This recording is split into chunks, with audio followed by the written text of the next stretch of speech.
Okay, so Lindsay and Justine. Okay, are you guys ready? Yes. Okay, so we're gonna go live.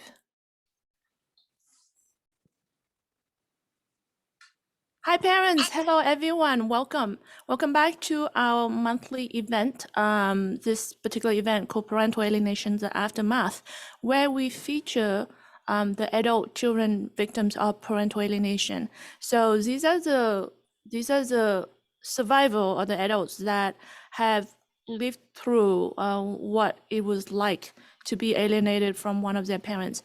My name is Petra Dieter from the Victim to Hero Institute, and welcome. And today we also are streaming through our partners, various of our partners. So if you are watching us from other platform, welcome.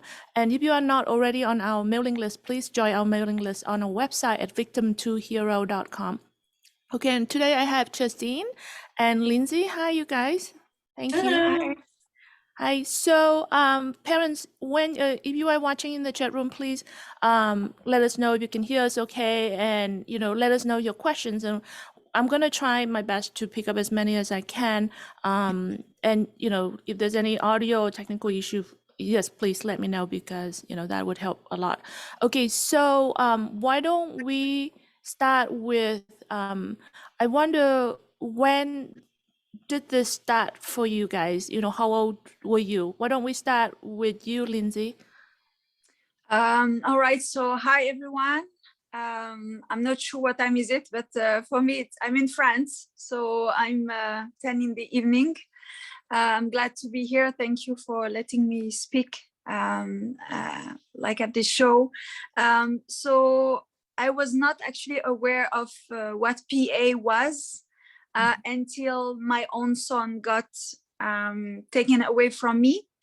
And then everything went, like I just went back in my head, and I realized I was myself also victim of PA. So this happened like in January, and I just realized, wow, this is exactly what happened to me when I was young. How old were you at the time? So what do you mean, like when so when it happened to you? My mom separated from my dad when I was 8 months old. And while growing up, she was always telling me, because I was asking for my dad because I didn't know him, and she kept telling me, don't think about him, he's a bad man, it's just someone bad. It really was bad to me. So because I loved my mom so much, and I didn't have any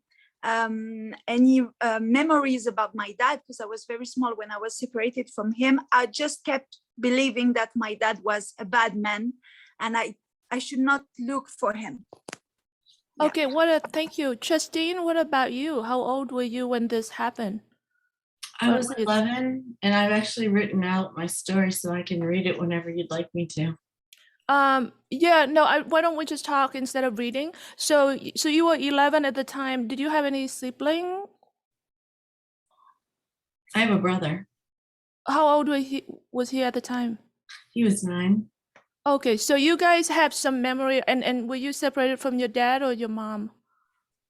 Oh, my mother took us from our father. Oh, I see. Okay, so by that time you had memories of your father, right? Of growing up. Okay, so and I apologize, my phone is making noises. So with Lindsay, she had no memory of her father because this happened when she was really, really young. With you, Justine, it happened when you were 11. So you had, by that time you had pretty good memories of what it was before. I wonder, what was your father before this happened? Did your parents get divorced, or what happened at that time, and what was he's like before that? So this is a picture of, it's one of our last pictures together. 1979, we had gone to Disney World, and my dad didn't go, but you can see my brother and I and how close we all were. So knowing that he loved us made it extremely difficult to leave him, but we were basically gaslighted, and I didn't even realize this until a month ago. Wow. So, but what memories did you have? I mean, you show us a picture of Disneyland. What was he like before that? Before the separation? Well, to really explain him, he's a musician. And I would have to play just a little clip of his music so you could hear his voice.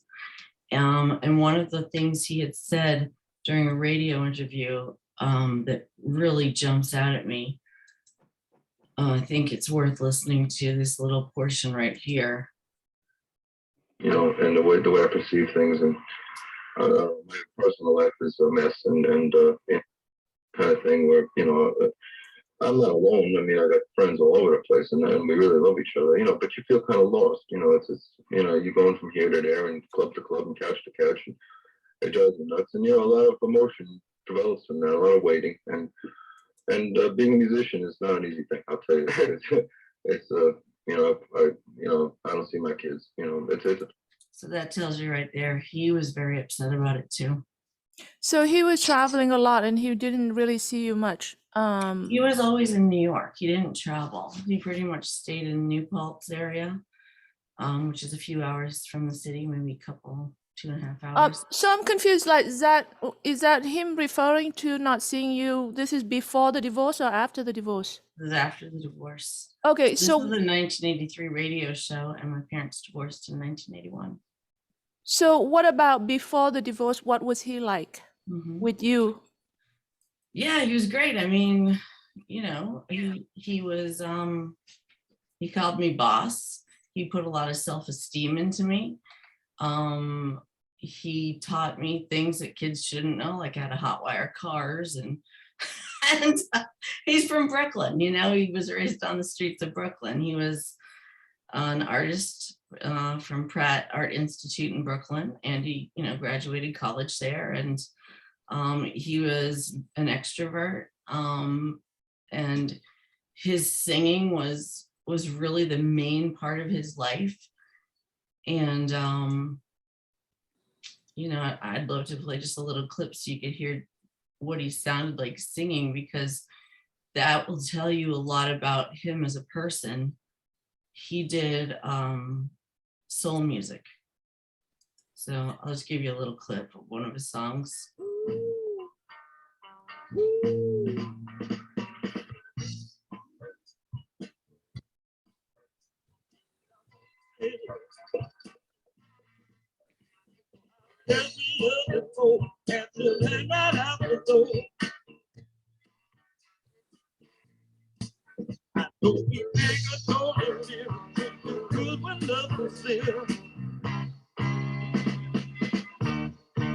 Now, baby, don't get so annoyed. You're a girl and I'm a boy.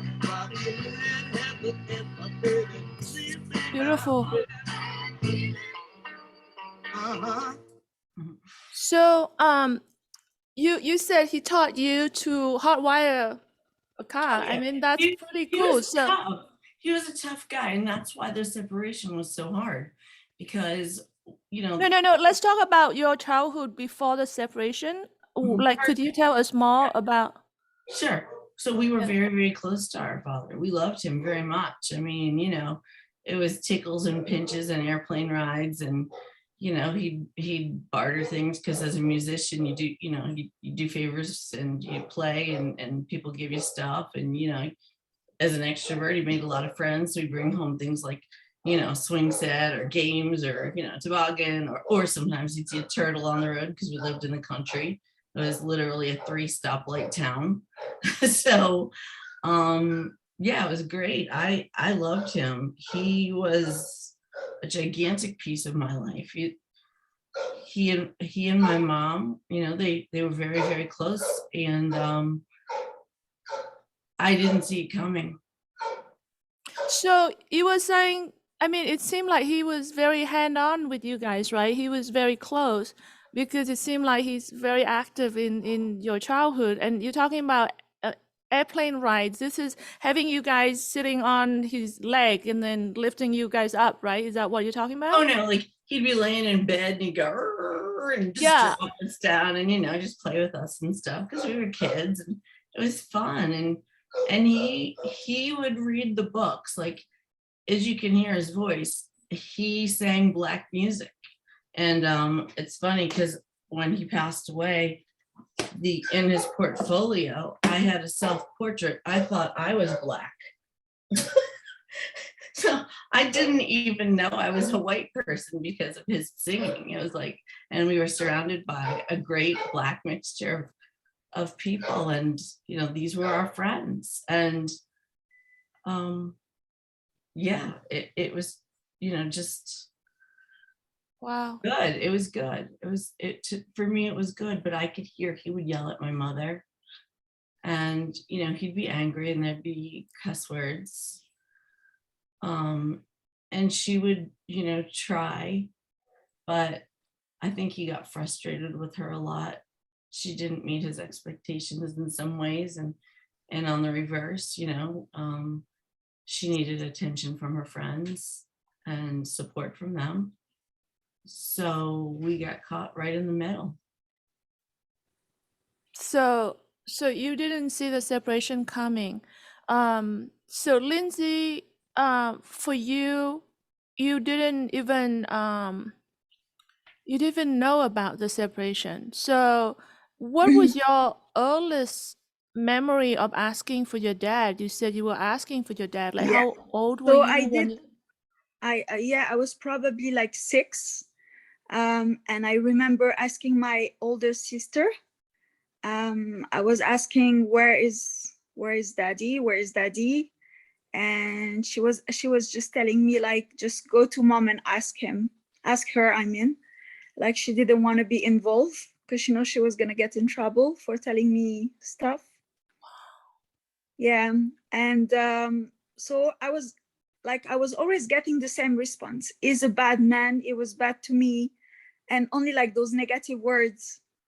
And then as I was growing up, like at the age of 12, my sister started to open up, and I was just getting like some pieces of the story, like because when my mom left my dad, so we were like living in north of France, and we just like flew to south of France. And I heard my dad actually try to come to south of France in order to take us back from my mom. So that was the first information. I was thinking, wait, if he did that, means that he did love us. I mean, like, she's telling me like, he doesn't love you, he doesn't care about you. But wait, the man did actually one time flew like by plane and just tried to get us back. And yeah, this is when I start like thinking about it a lot. Living with my mom was a big mess. Like, she was just living, like, we were always alone. Like, my big sister raised me basically. She was going out with men all the time. Like, we were just living like in like an unstable environment. We were living like just trying to do things by ourselves. And then one day she met my stepdad, and after a few years, a big accident happened between them. Like, my dad just threw a stone at my mom's head, and we were all put into how do you say that, like foster home. And so I was, at that time I was 13 years old, and I did receive a call from my dad out of nowhere. Yes, I'm your dad. I was like shocked, and he knew what happened to my mom. So that's why he tried to like get into contact with us, and he told me, please send me like a postal card with a picture of you. I would like to see what you look like. So I did it, and I told him, please send me back a picture, because I had no clue of what he looked like. I had never seen a picture of him, nothing. And he actually never did send me a picture of him. He never did that. So I was like disappointed, and like what my mom actually told me, I was like, yeah, so Isabel, yeah, he did really doesn't like, he did really don't care about us. Like he didn't make an effort to send. You only see the negative things, like part of, at that age, I was not seeing, like, okay, he did call me. No, for me, it's like, I ask him for a picture. I want to get a picture, So, yeah, that's one of the question that I was wondering about was there, I know that your mom said that he was a bad man and you didn't get to see him, but I was curious about if there was any kind of memories or, anything's left, but now you kind of answered that. You said there's no pictures. So I assume there was nothing else either. There's nothing that nothing. was dead things. And then so you said that your sister, when you were about 12, your sister started to give you bits of stories. So what do you remember, what kind of things that she may have shared with you? Yeah, she told me that my dad was very violent. Like he used to hit my mom. He was a gypsy actually, so we used to live in like caravan, like RVs. He was drinking a lot. He was a big drinker, and I'm the only one. So we are 3 children. I'm the only one who doesn't have his family name. I have my mom's family name. So I've always wondered why, and my mom never replied. She was like, he didn't care. I told you he didn't care about you. So my sister eventually replied to me one day. She told me he was in jail when you were actually born. So he was not able to do the paperwork for you in order for me to get his family name. So what I've heard about him, he was very violent. He was like a bad guy. And even my sister was telling me, yeah, he was like, so what happened is like one day he just came with his car right into the RV, like just banged into the RV.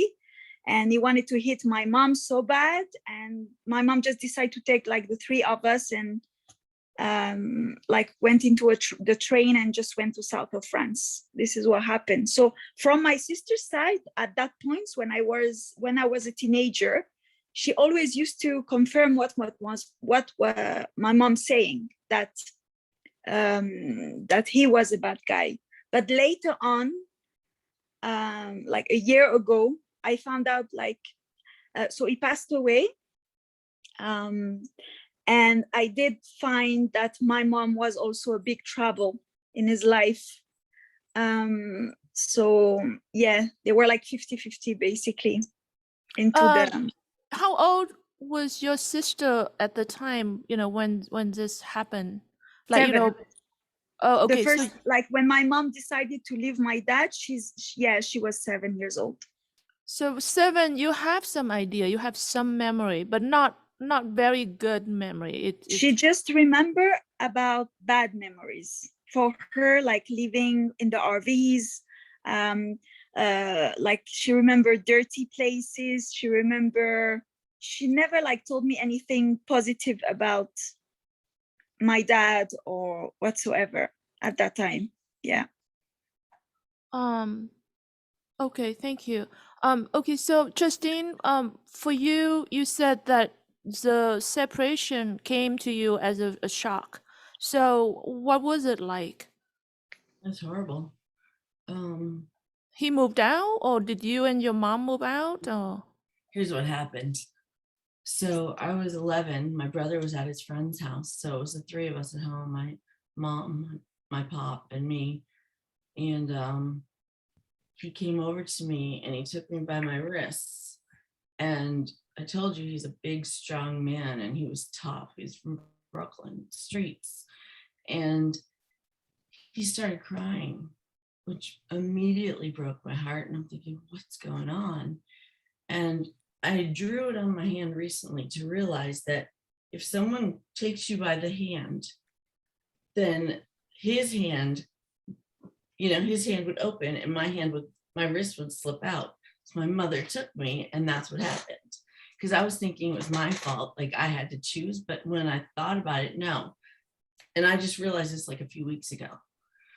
So she started running down the street with me. Well, he got in the truck to catch up with us and she screams, he's gonna run us over. And I thought there's no way he would ever do that. He wanted to catch up with us to talk to him. You know, he was losing his family. So that was really hard.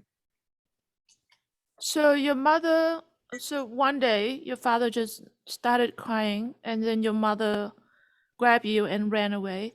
How did that day end?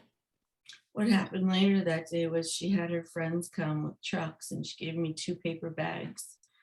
And she said, fill them with your favorite things because we're leaving forever. So one of the things I put in there was, he took me to a toy store one day and he said, you can have anything you want at this toy store. And that's what I got, was a book about cats. And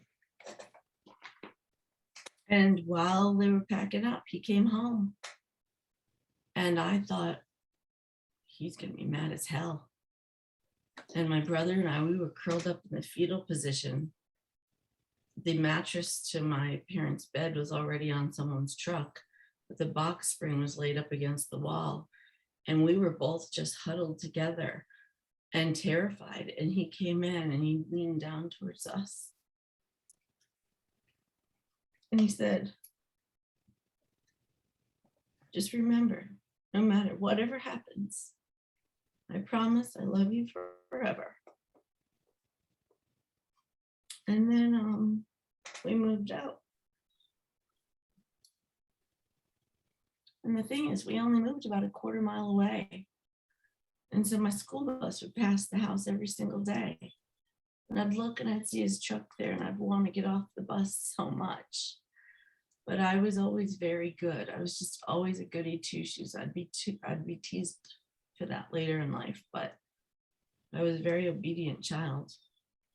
I had a 3-legged cat. She found her way home. And he called up one day and he said, the cat's here. A 3-legged cat found her way home, and I wasn't rebellious enough to walk home. So one day she says, well, I'm going to court. I'm gonna go ahead and we're gonna do the divorce. And I begged her, please, please let me come, because I wanted to make sure that I would be able to see him. And she said, no, this is not for children. And I was just gaslighted. I was pushed aside. My voice was not heard. So she got back and then she said, well, we're moving to New Hampshire. Well, where we lived in New York and where we were moving to in New Hampshire was 4 hours away. And I thought, look, wait, why don't we just not live with him, but stay in the same town? That way I can still see him. But she said she tried to look around, but the opportunity was one of her friends had bought a home in New Hampshire and they were transferred to Burlington, Vermont. And so she took the opportunity to have the free house in New Hampshire while she got established on her feet. But it was very difficult for me. It was a culture shock also, because we went from a 3-stoplight town to basically what I would consider a city, not like Brooklyn, but you know, it was much more harsh environment, in the sense that the children my own age were already having sex and drinking alcohol, doing drugs and smoking. And where I grew up was very educated, intellectual town, and the better your grades were, the more you were respected. Well, even though we were a very poor family because he was a starving musician, I was respected because of my good grades. I was smart. So it was really, really hard. And I realized that, you know, she was working all day and then she'd come home and she'd be drunk. And so I had an adult body in the house at night and on the weekends. There was nobody emotionally there to help. So between the point that your mother moved out to the point that you guys moved to New Hampshire, which is the end of the divorce finalized, you know, did you see your father at all? No, not after that. He came up one time, but she gave him a terrible time. She actually gave us the instructions of what to do that weekend. What was the instruction? Well, he came up, he got there about midday Saturday. We had dinner, we stayed in a motel. And then she told him that we needed to go to church the next morning. And then he had I'm to sorry, hold on. Is Mhm. this when you were in New Hampshire? Mhm. No. I'm asking about from the point that you move out from the house to Oh, before in you New moved York. to New Hampshire. Yeah, did you see your father at all? Yes, that's a good question. The first time we went to the house, he had his band there and they were playing. And I realized he didn't think it was important to see us. So I ran back down the dirt driveway, which is a pretty long driveway. And fortunately, my mother's car was still there. So he came running down when he saw that I left. And what we ended up doing was going to a neutral location and spending time there. But my stomach was in knots and I had this lump in my throat and I was just sick. Like that's when I just started becoming chronically ill because I would never cry in front of anyone. And my voice was not heard by any adults that could help me. So I just began to repress everything. So this is how long is this after your mother grabbed you and moved out of the house? How long do you think roughly that was? Yeah, so let's see. When we're still in New York, you mean? So I was in 5th grade and I had just started 6th grade when we moved to New Hampshire. I was in 3 schools in 6th grade. No. When you were still back before you moved to New Hampshire, right? You were living with your dad and then your mom moved you out. You're quarter mile down the road. So while you're living quarter miles down the road from your dad, did you see your dad at all? Yes, so that was good. Like that was the first meeting was the one where we went to the neutral place. Oh, The okay. So, second- how long from the point that you move out to the first meeting? It was pretty quick. That was pretty quick. So, Um, like, it's like within weeks or yeah, days. she was already trying to plug us in, like he's gonna kidnap you, and there was things that we were being plugged, but I didn't believe it. To be honest with you, I just didn't believe it. That's not how he was. But clearly, this has already affected you, and this is why I was curious, because I was curious about how fast alienation take place. Because just days or weeks before that, you had a perfectly loving relationship with your dad. You describe all these things that you guys did together and how much you loved him.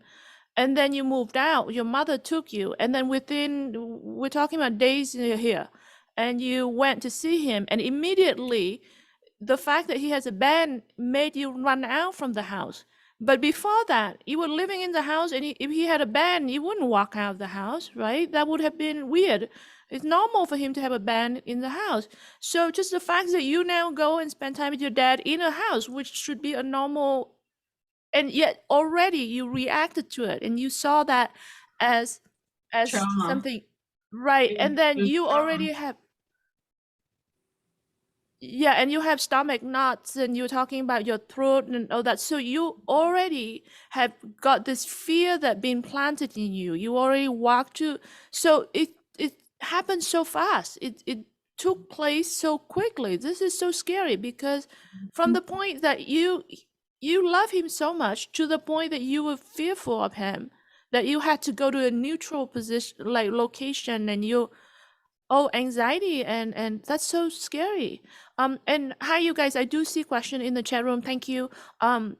Please do post a question and do please share this as well. Thank you, Joanne, for letting us know about the audio.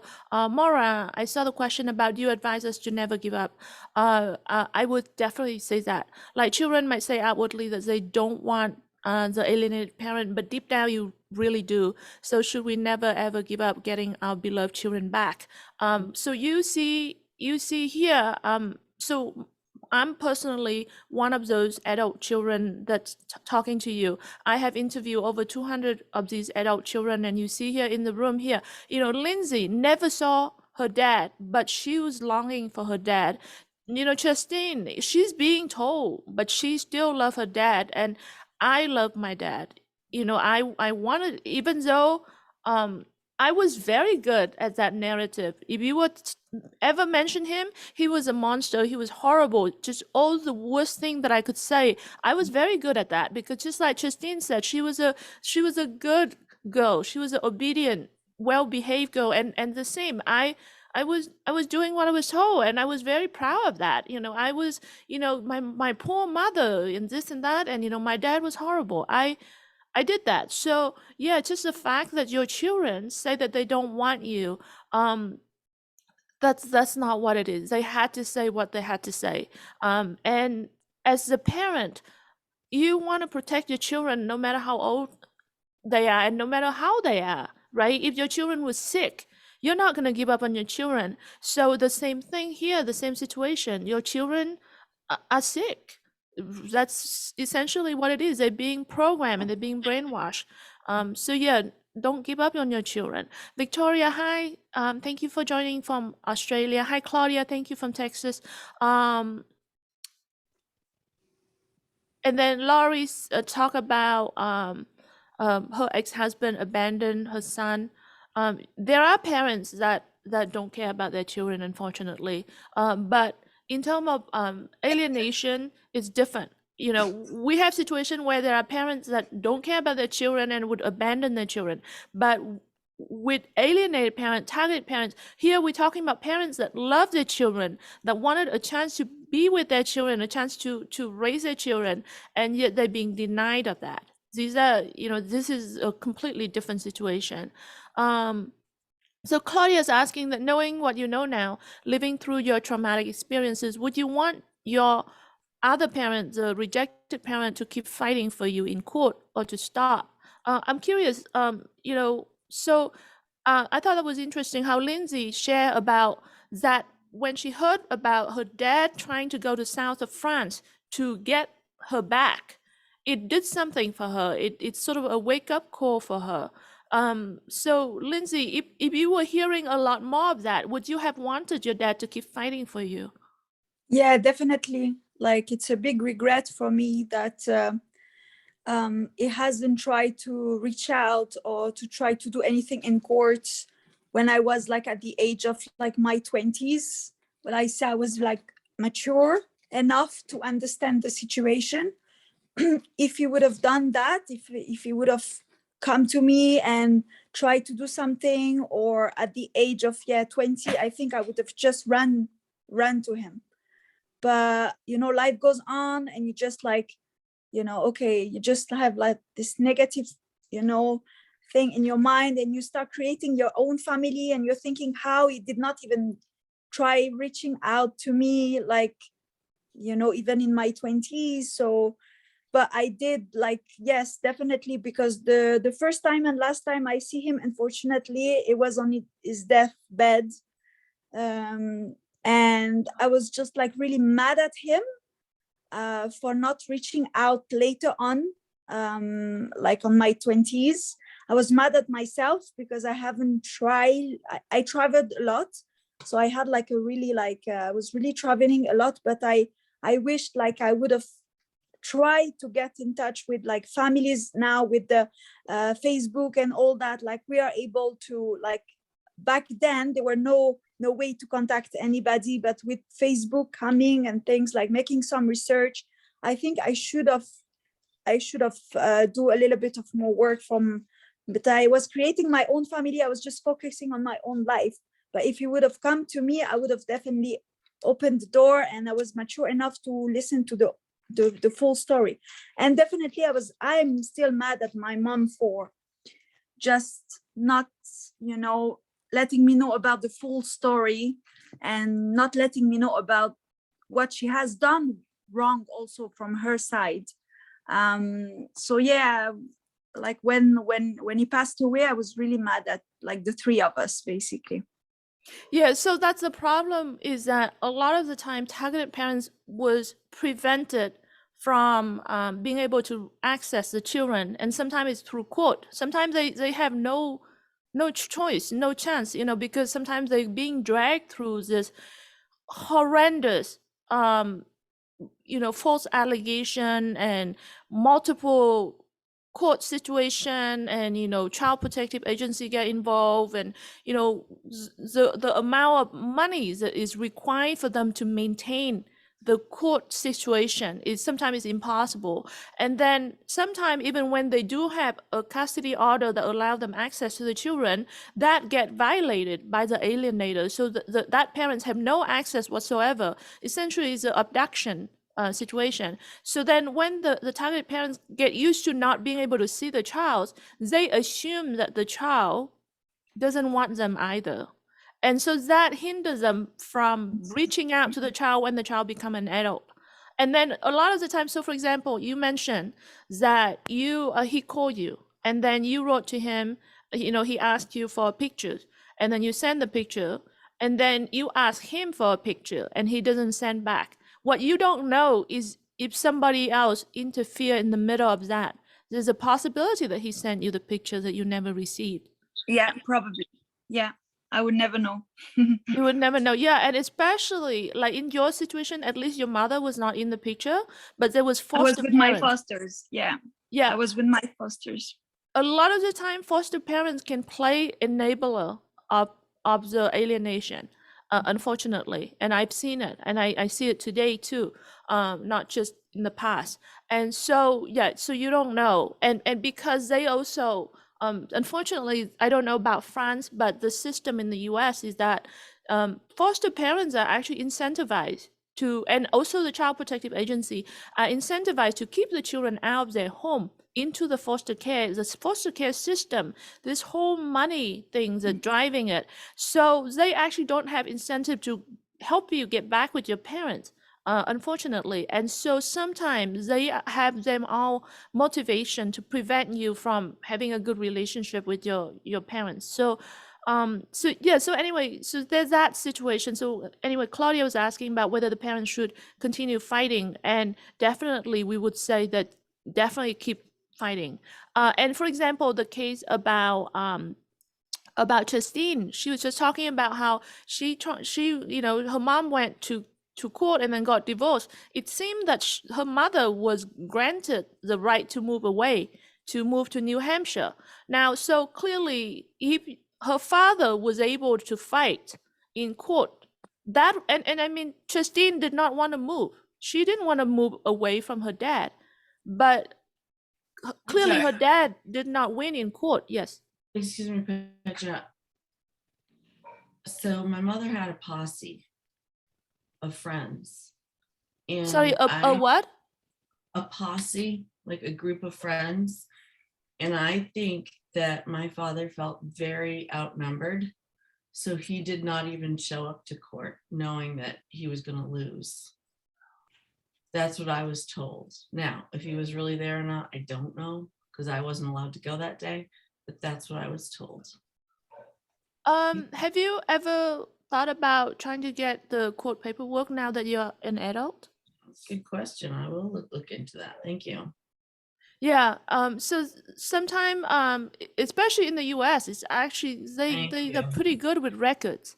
So sometimes you can actually get the records, and that actually give you a lot more facts. Yeah. Mhm. Yeah, facts that you never realize, because when you hear it through other people, things are being shaped to fit their narrative, and it may not be the whole truth. So anyway, so I mean, so I assume that for you, Justine, you wanted your dad to fight in court, right? Because you didn't want to move away. Not at all. Nope. And I want to tell you a couple of examples of when we were still in New York. One, we went to a pizza place and we were eating with my mom and her friends, and we were still in my little hometown in New York. And as we were walking out, leaving, my dad and his band were all lined up against the wall, and there was just like this little area where you could walk through between the countertop and the wall. And there was my dad with his band, and we just walked right past him as if he was nothing. And that stabbed my heart, and all I can think of is that must have killed him. So you walked past and didn't acknowledge your dad because you Well, it's so small, you're just being pushed along. Everybody's just moving and you can't just stop. But like by the time I realized who it was, I was already past him. So And I mean, it's more than the physical push, right? I mean, psychologically, you probably, even if you could stop, you probably didn't have enough courage to stop, right? Because would you have wanted to Hug him. make Hug your him. mom dad mad? No, I would just want to hug him. The other thing that happened was for a while, well, one time we got to spend a weekend with him, and he had a girlfriend and he had moved out of our home. And she had two girls, and it was just a 1-bedroom place, and it was like an L-shaped living room bedroom kind of a setup. It was small. So my brother was in the living room part, and of course, you know, he and his girlfriend were on the bed in the other part. It was all open there. When my mother found that out, she said, okay, that's not going to happen anymore, even though we had had fun fishing and playing basketball. And, you know, we had fun talking and telling stories. And, you know, we went over to someone's house that we knew, and we got to see the kids that we grew up with. And, you know, like there was a lot of fun that happened that weekend. I still have a dime from 1912 that I found on the dirt at where he was living then. And I thought that was pretty cool because it was from Cuba. So I still have that. But you talk about ironic, when my mother remarried, I woke up and she's having sex in the bed next to us with her new husband. And I'm thinking, my brother never saw a thing. But yet now we are put in this position. And to me, that is child abuse. That's live porn. That's a live sex act. You don't do that to children. You just don't. I grew up in Vietnam, and our entire house is a tiny little room, tiny little one single room. That's everything. That's our bedroom, living room, kitchen, whatever you want to call it. That's one single room. It's tiny. And yes, there's a rotating men that staying night after night. And yeah. And meanwhile, yes, my father was not allowed to see me. So yeah, You understand. yes. It happened, yeah, the same with me also. Like my mom, I remember we were all of us sleeping, the three children, and I can hear my mom is getting ready. It's like maybe it's like it's really late evening. And I remember I was starting to cry and call her because I knew that she was going to go out and come back with the men at home. And she used to always take me, put her in her bed. And I was happy because I was in a big bed. And she was making me watch this stupid show, which I cannot watch anymore. And I used to she used to leave the house, leave us alone. I was the only one awake. I used to fall asleep, and then she would come back later on, and she used to carry me, put me in my bed, and I used to hear everything that was happening with the men. And I used to feel like so lonely, like my sister, my brother was sleeping, and I was the only one. And you know, like this is something that really like it will never go away for me. Yeah. Bad. You know, Really the thing is, there's a chance that your brother and your sister weren't sleeping either. I did ask them about it. They don't remember. They don't remember this thing. Okay. Because I asked them, I was asking them, like, were you sleeping? Like, how come I was the only one, like, being like seeing this, you know? And I do remember one time I tried to wake up my brother. I told him, Steve, wake up. And he didn't want to wake up. And I try. And my mom was like so like upset. I think she hit me that time, although she's not like, she never really hit me. She was very like, she's someone who's very like she would go into like a new her, like not her, you know, like another personality where she will get really frustrated and really angry because what she wanted is to leave the house. So if I was making noises and wake up my brother and my sister, this will ruin her plan. So she was really mad at me. Like she was becoming like a very like intimidating, at me. And I was just like scared, afraid of her, basically. Yeah, and the thing is, so I was a child, you guys were a child. Even though you're a child and you didn't know what, even if you didn't know what sex was, you knew it was something not appropriate, and you knew Yeah. that you had to pretend that you didn't know. You had to pretend that you were sleeping. Yeah. It I was hearing messed my you up. mom. Yeah, I was hearing my mom screaming, and I thought someone was doing something wrong to her. That was, that's what I was thinking about. Like someone is doing something wrong, but I cannot talk. I have to go back to sleep so that I cannot hear what's happening. Basically, I have to put myself to sleep, force myself to sleep in order not to hear what was happening. Yeah, because it was really, really scary.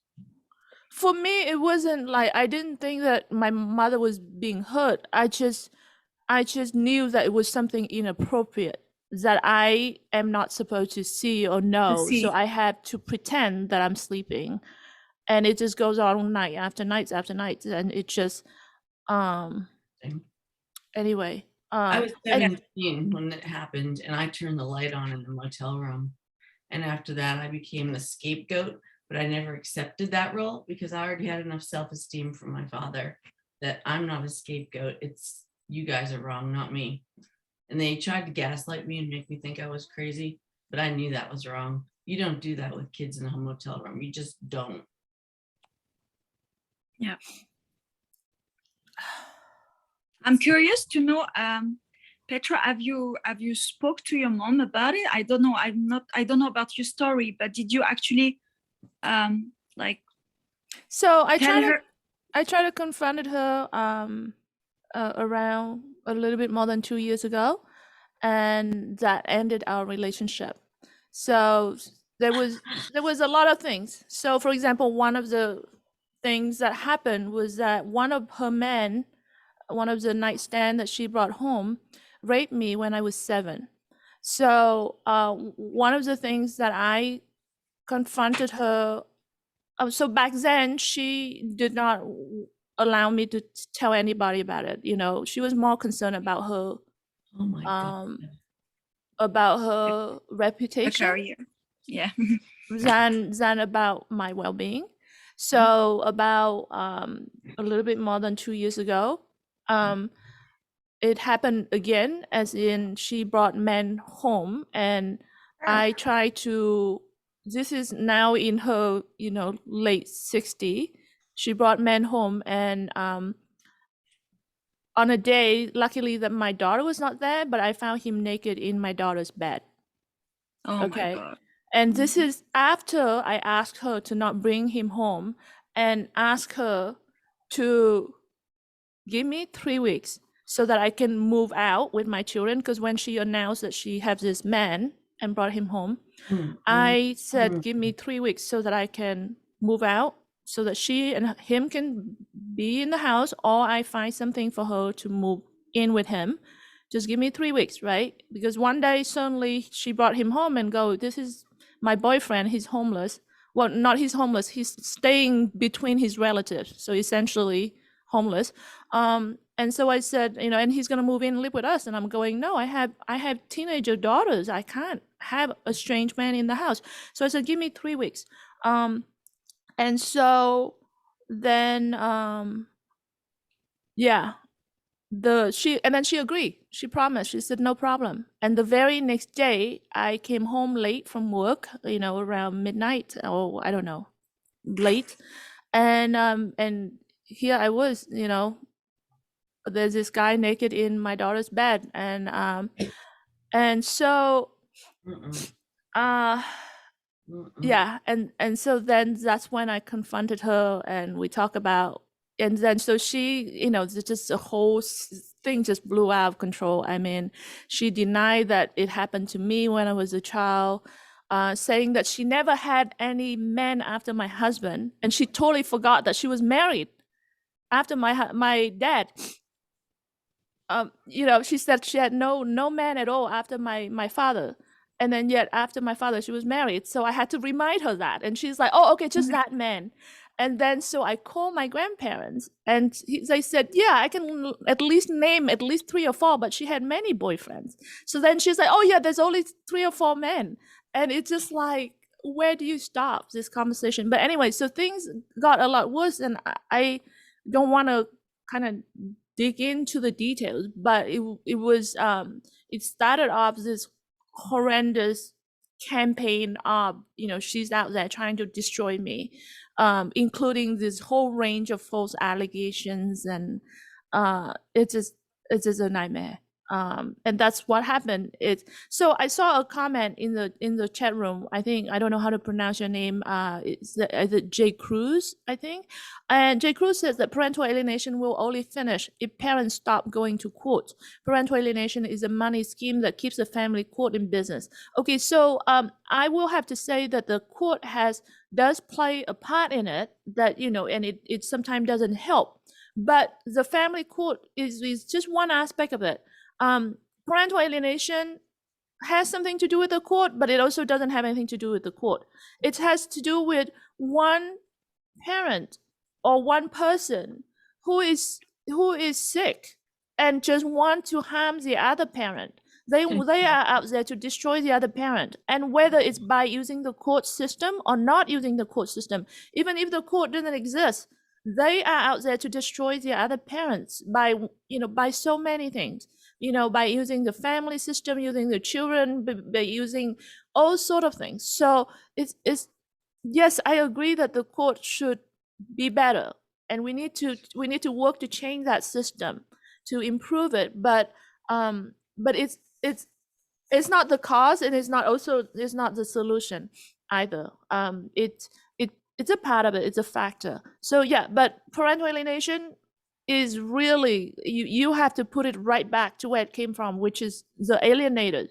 The alienators are just malicious. Sometimes they may not know what they're doing. They may not understand the impact of it. They may not realize what they're doing. A lot of the time it's very intentional and it's very malicious. But either way, it's to do with their mental illness. Really, that's at the end of the day, that's what it is. Agreed. And then okay, so Jane in the chat room said, my older daughter turned first, and then the daughter helped her dad triangulate the younger one. That does happen, yes. And there's definitely a difference between whether you are the first child to the second child and all that. And so what we were seeing earlier, like with Lindsay, where you said that you talked to your sister, and all your sister has is negative things to talk about your dad.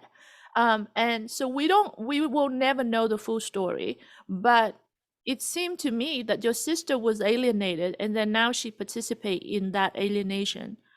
Because one of the key characteristic of an alienated child is what they call the splitting, the lack of ambivalence, where a child is only seeing bad things about the targeted parent and not being able to see any good in it. And that's not natural. That's not normal at all. Because normally a child will see anyone, any relationship, any people with a little bit of gray in between. They see the good and they see some of the bad. But with your sister, when she only see bad things, that's an indicator of the splitting phenomena. That means she's probably was alienated. Yeah, she's actually 41 now, and she's only talking now bad about my mom now, only telling me, mom was like this, and I never told her, but like I kept thinking, why you didn't tell me this when I was young? Like, why you didn't also tell me that mom had, also issues? She's only talking now, like she's 41, and she's only talking now, telling, mom was like this, which I never heard bad thing about my mom, only about my dad. So I think it does take a lot of time in order to actually, think like I'm just having flashback. I'm 34 now, almost 35. And I'm just having flashback of the whole situation.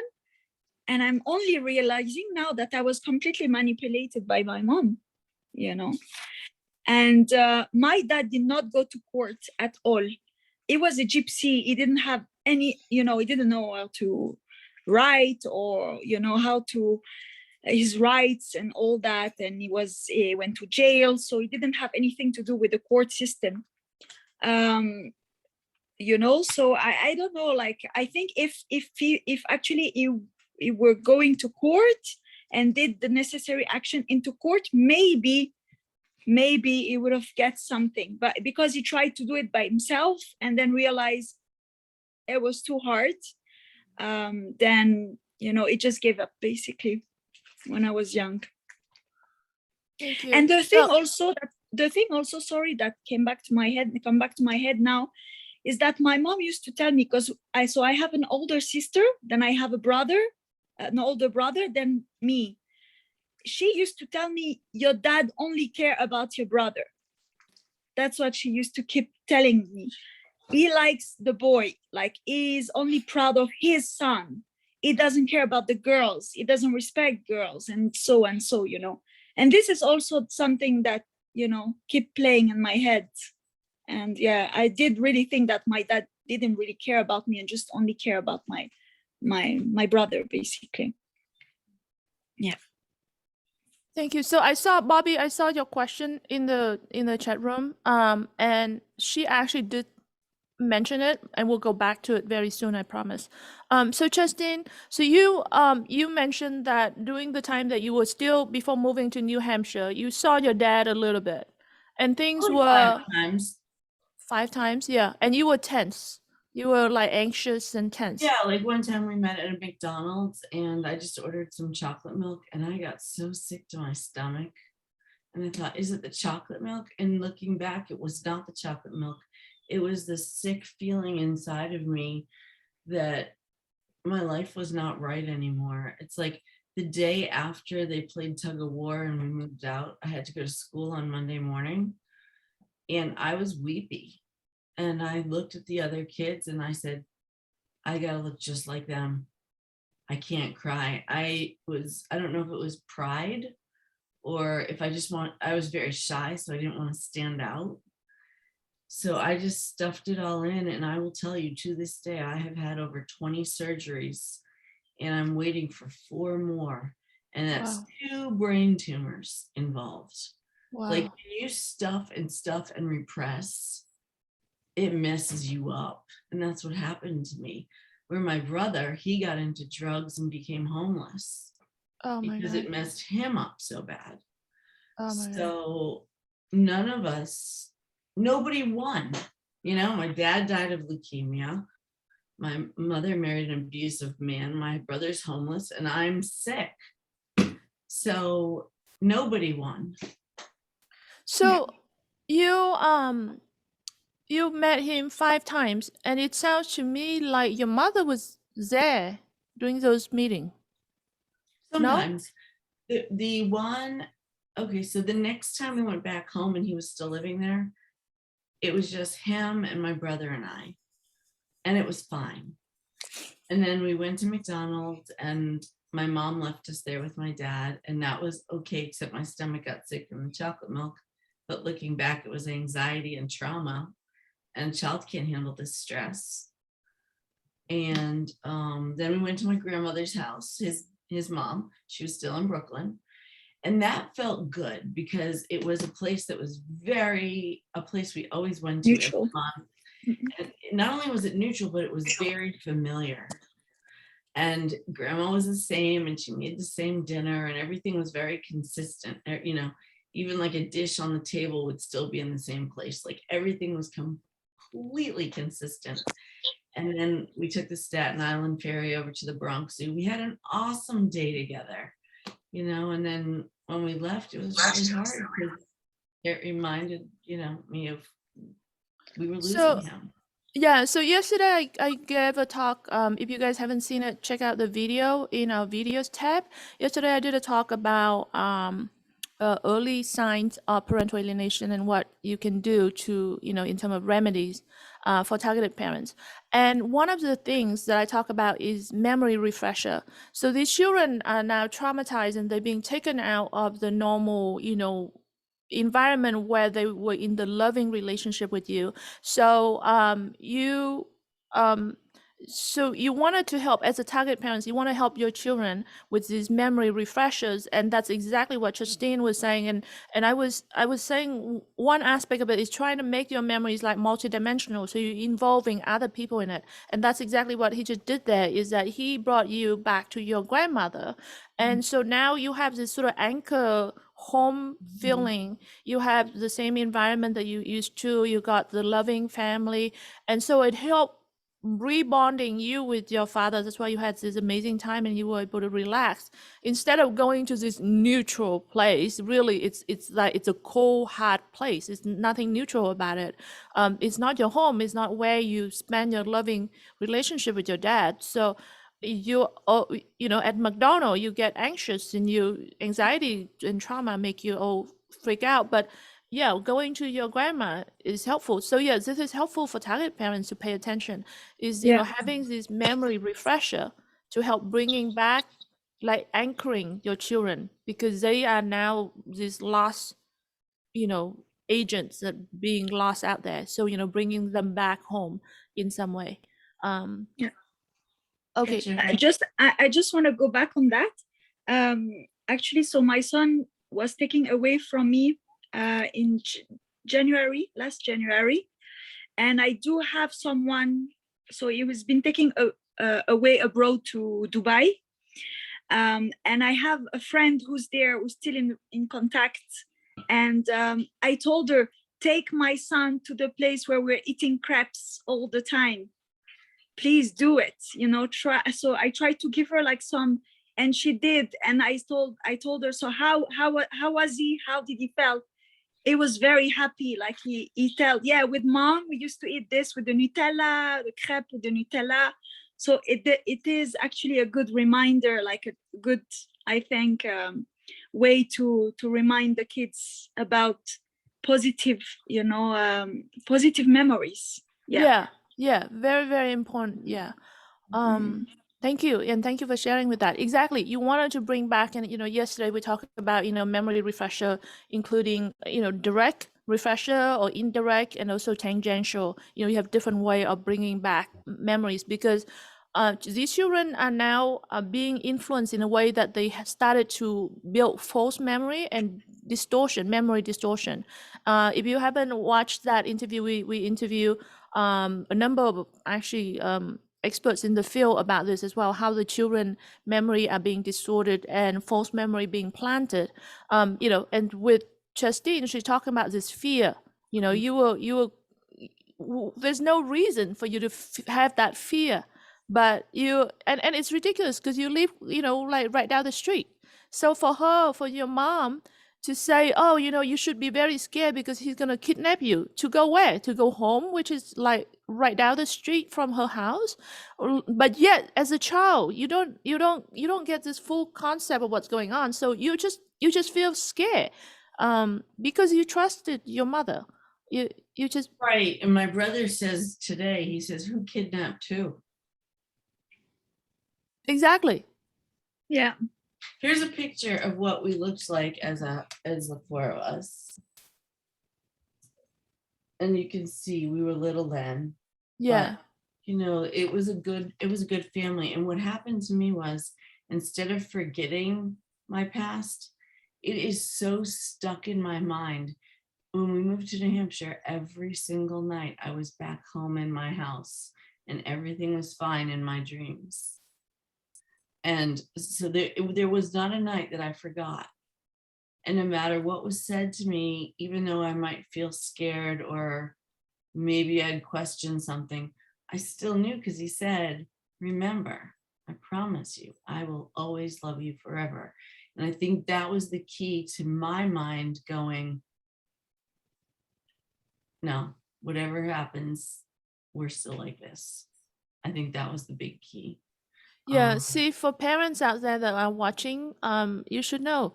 See, this is, even though she was acting like that, and I mean, like, for her father to see her walking out of a restaurant, completely ignoring him, I'm sure it was really painful for him. In this narrow Me too. pathway that he's right there and she probably could touch him, and yet she's acted like she didn't know him. So despite the rejection, yet every night she's back home in her mind with him. So you should know as parents to recognize what's really going on in your children's mind.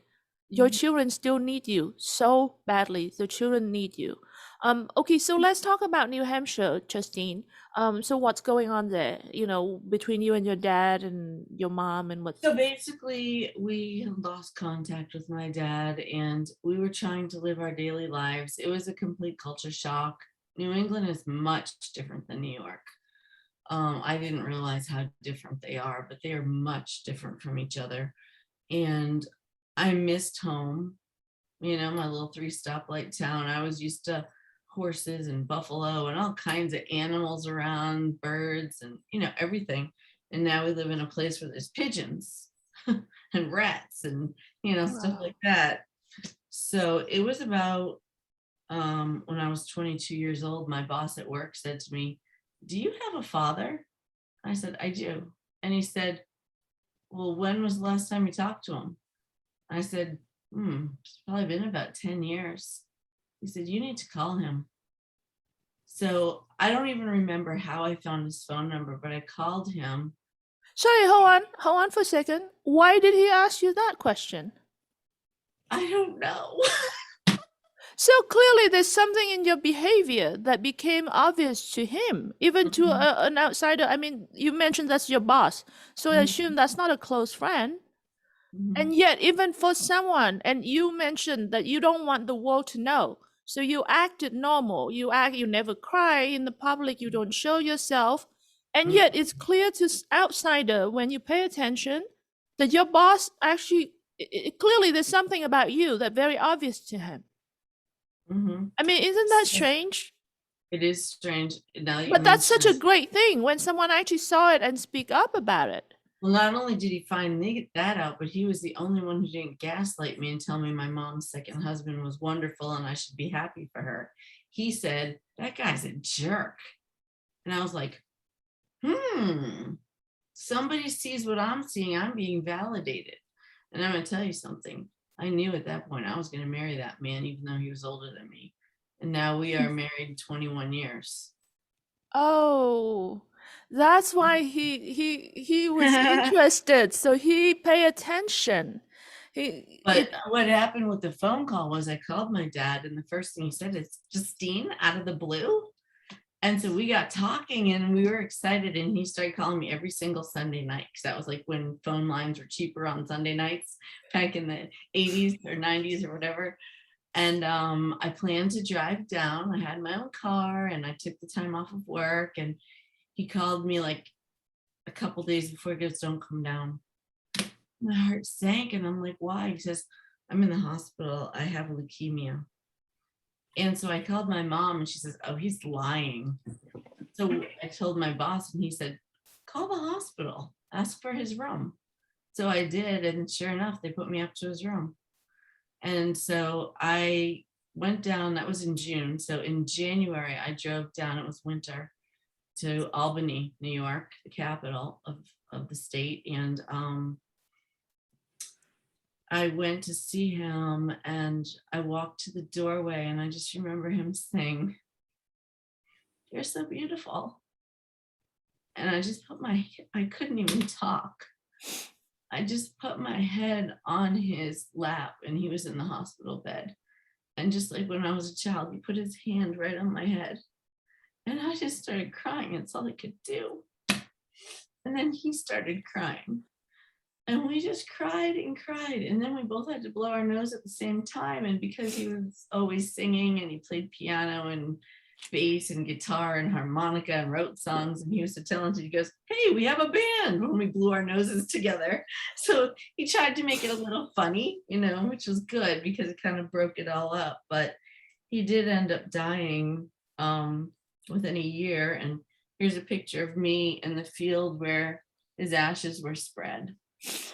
And from that field, I actually, this is a little box he made, but I took a leaf and I just put it in here.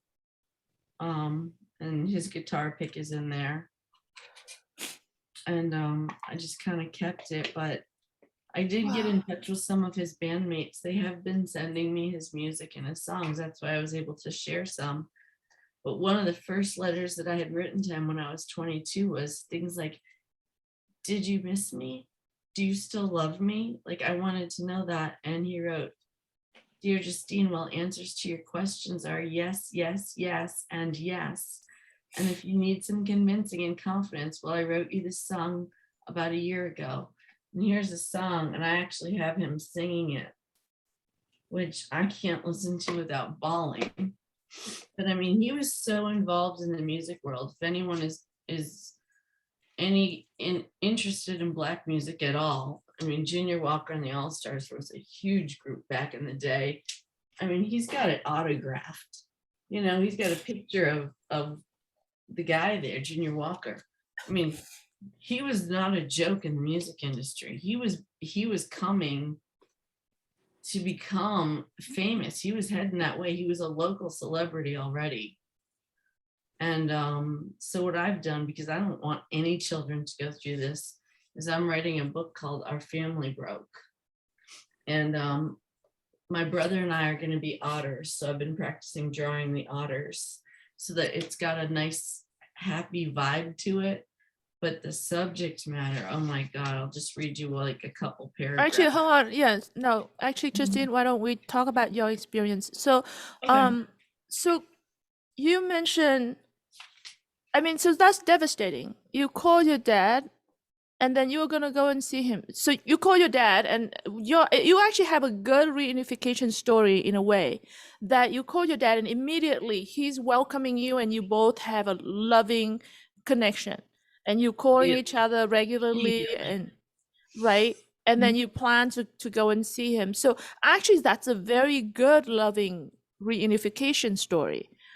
Just unfortunate that you had so little time left with each other, because by that time he was already so sick that you didn't get to, you know, go out to restaurant together, you know, go to the concert together. Any You don't. parent that is being alienated and watching this, you don't know when you're gonna die.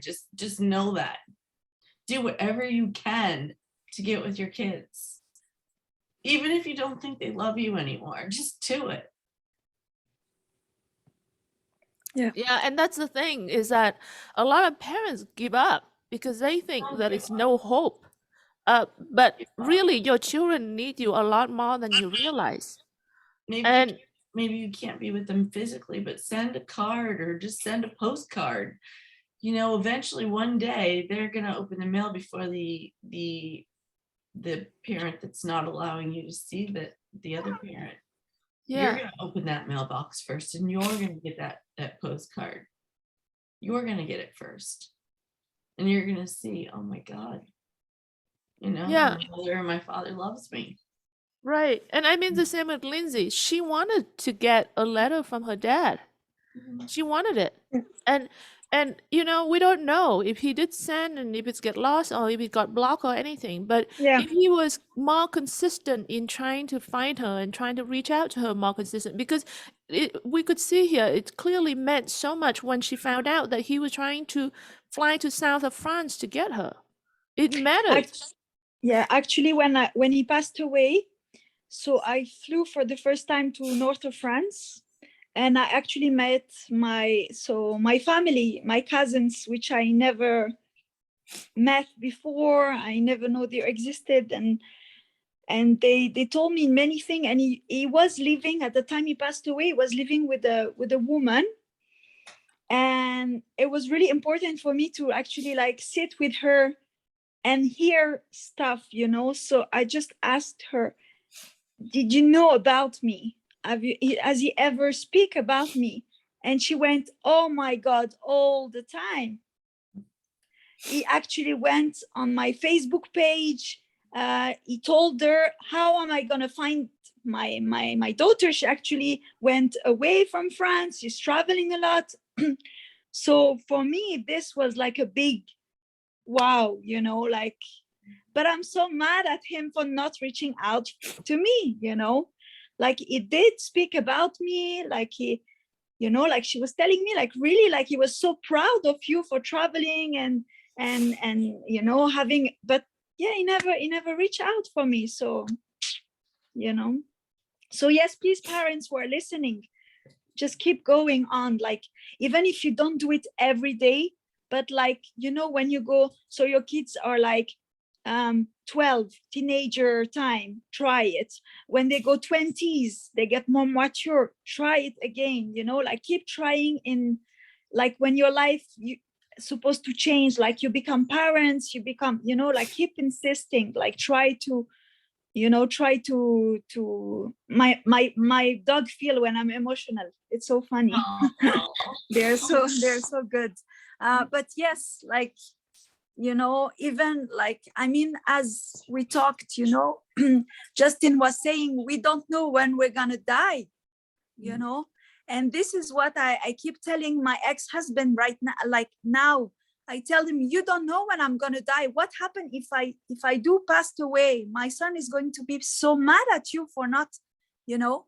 And he's just like, oh, you're just like too much into drama, and you know, I don't know if because I have more faith than him into God or something. I don't know. I just feel like he's just heartless. And, you know, I don't want to say this to my son. When I talk to him, I'm not going to tell him, listen, I can die anytime. So, because it's not, you know, it's not something you should say to your own kids, but to the alienator. Yeah, I tell them, like, just think properly, you know, like, what if I do pass away, or what if something happened to my son? You know, I have been talking, you know, like, I think, oh my gosh, I don't know what I would do, you know, like, The problem is alienators, they only see that they are winning. They think that they are winning by keeping the children. But exactly like Justine was saying, who's winning? Nobody's winning. And they don't even see the trauma and the damage that they cause to the children. And I mean, you're looking at us, three of us here, we look normal, right? We look okay. We're not homeless, we're not on the street, we're not drug addict, we're not, you know, we look okay. And yet how much trauma that we are still trying to cope with today. Let alone all other children. Like, for example, Justine said her brother is a drug addict and homeless. Not anymore. He's 20 years sober now.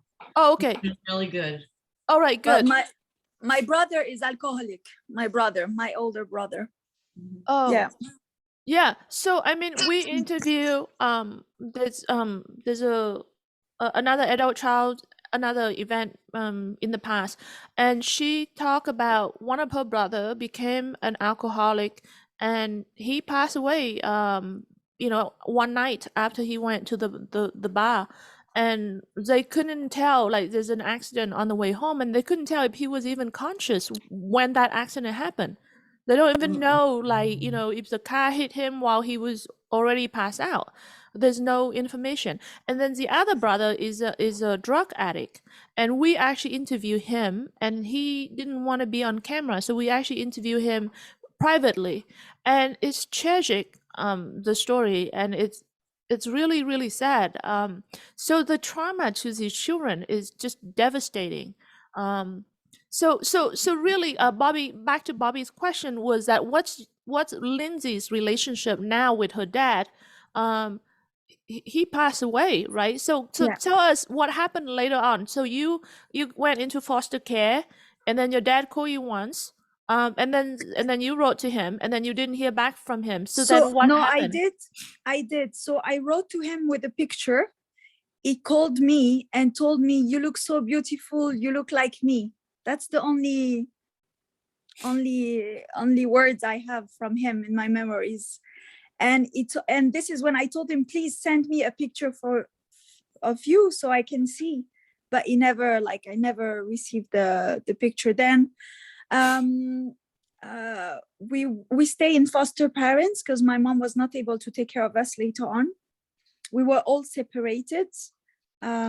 So I was the youngest, so I was in a foster care with the family, but my my siblings, like my sister and brother, were into more like a orphanage kind of thing, like more wild place, while I was into a family. So the fact of being like in a proper family with proper rules, I actually study, like I was pushed to study, to succeed in life, like to try. So I was actually raised like a normal kid, while my siblings were totally like in a different path. So my sister got pregnant when she was like 17 years old, and my brother just kept going from place to place, and taking drugs also. But like thank God I was like properly like I had a good family who were taking care of me. Then I traveled, and I just wanted to leave France. Like when I used to go to school, when I used to go to high school, they used to tell me, what do you want to do later on? I just want to get out of this country. I just want to get out. Like this is like so negative. Like for me, I just wanted to move away from there. So I did travel, like so I studied tourism. I had a bachelor in tourism, and I started to travel. So I lived from 2006 until 2020 out of the country, out of France. Like for me, I never wanted to go back to France. But when the COVID hits Dubai, I used to live in Dubai for 13 years. When the COVID hits Dubai, I decided to go back to France. And this is when I say, okay, this year, I'm going to go to see my dad. This year, I'm going to go see my dad. So I I came back in July 2020. And unfortunately, the COVID hit. And then my father passed away on 25th of December 2020 without me being able to see him. I'm sorry. Oh wow. So Yeah. you said you're going to see him, meaning that you knew how to reach out to him. Yes, my sister, so like few years back, like I would say like 10 years ago, she actually, through Facebook, when Facebook started to come out, she actually found like some cousins, and she actually got a picture of my dad when he was young. And she passed it on to me. And I don't know, at this time, I was just not interested anymore. I was just like, okay, I seen his face. I know what he looks like. That's all what I care about. It's like seeing what his face looked like. And once I saw his picture, I was like, okay, I'm not interested anymore to know about him. He never raised me. Like, why would I go and look for him? At that time, I was maybe, 18, 20 years old, something like this. I was just like caring about myself and my career and traveling and all that, It's later on when I got pregnant and I had my son when I was like 23 years old, like few years after, I started to think more about him. And I'm actually 34. So you can say when I'm 33, where I really, really wanted to see my dad. Like this is when I say, okay, I need to see him. But unfortunately, he passed away before I was able to see him. Yeah. So how did you find out when he passed He away? passed away. Yeah. It's his sister who actually contacted my sister. So my aunt who contacted my sister and told her like, your father just had a stroke this morning. So if you guys want to come, I don't know like what's the situation, but if you guys want to come, I say, of course we have to go. Like definitely, like there was no question about it. Like I needed to see him. And then we arrived there. We were welcomed by the family. It was a bit weird, but they all looked like us, like blonde, blue eyes. So we felt like, okay, yeah, this is our family. We went to see him in the mortuary room. I don't know how to call that. In the room where he was lying. And I just went crazy. Like I was inspecting him. Like my sister was like saying, what are you doing? I say, I want to know every single bit of his body, every single part of his body. So I started to like look under his chin because I wanted to see if he had the same beautiful, and it did had the same, you know. So I really was like, for me, it was more like, I didn't feel any relationship between me and him when I saw him, but I just felt like, okay, I don't know, like I have to explore him. I was very curious. And he was like huge with the big belly because he was a big drinker also. So it was not looking anything like what I've seen him in the picture back then. Like it was completely different. I was like, my sister, are you sure that's him? Yeah. I was kind of disappointed because he was not that handsome, you know. And then I talked with his brother, and he explained to me. He told me, "Listen, I don't want to, like speak bad about your mom, but you have to know some stuff that happened and why, you know, your father didn't come and, you know, like visit you or try to reach out to you. Like I think you should have to know, like you have to know the full story." So this is when I start to heard about crazy stuff about my mom that she's done. I was like, oh. And my sister was like, are you surprised? I say, yes, I'm so surprised. I never knew like mom was like this. And she's like, no, I knew she was like this. So, what kind of things? She was actually a prostitute. That's what I thought. Yeah, she was actually a prostitute. And apparently my dad was a proxenate, I don't know how you call that. He was the one putting her on doing those stuff, you know. So he was a pimp. He was He a was a pimp, yeah, and she was a prostitute. yeah. And I never knew that. I was like, oh my gosh, so shocked, you know. And my sister was like, I knew about it. And I'm like, why you didn't tell me? She's like, because I didn't want to hurt you, you know, because I'm the one who's the closest to my mom, right? Like, you know, I love my mom. I'm like, oh my, you know, I had always this special relationship, although my mom was Oh not my God. good. Oh my God. Yeah. Oh, sorry. Are you saying that the time that she go out every night and come home with men is also her way of making money? Yeah.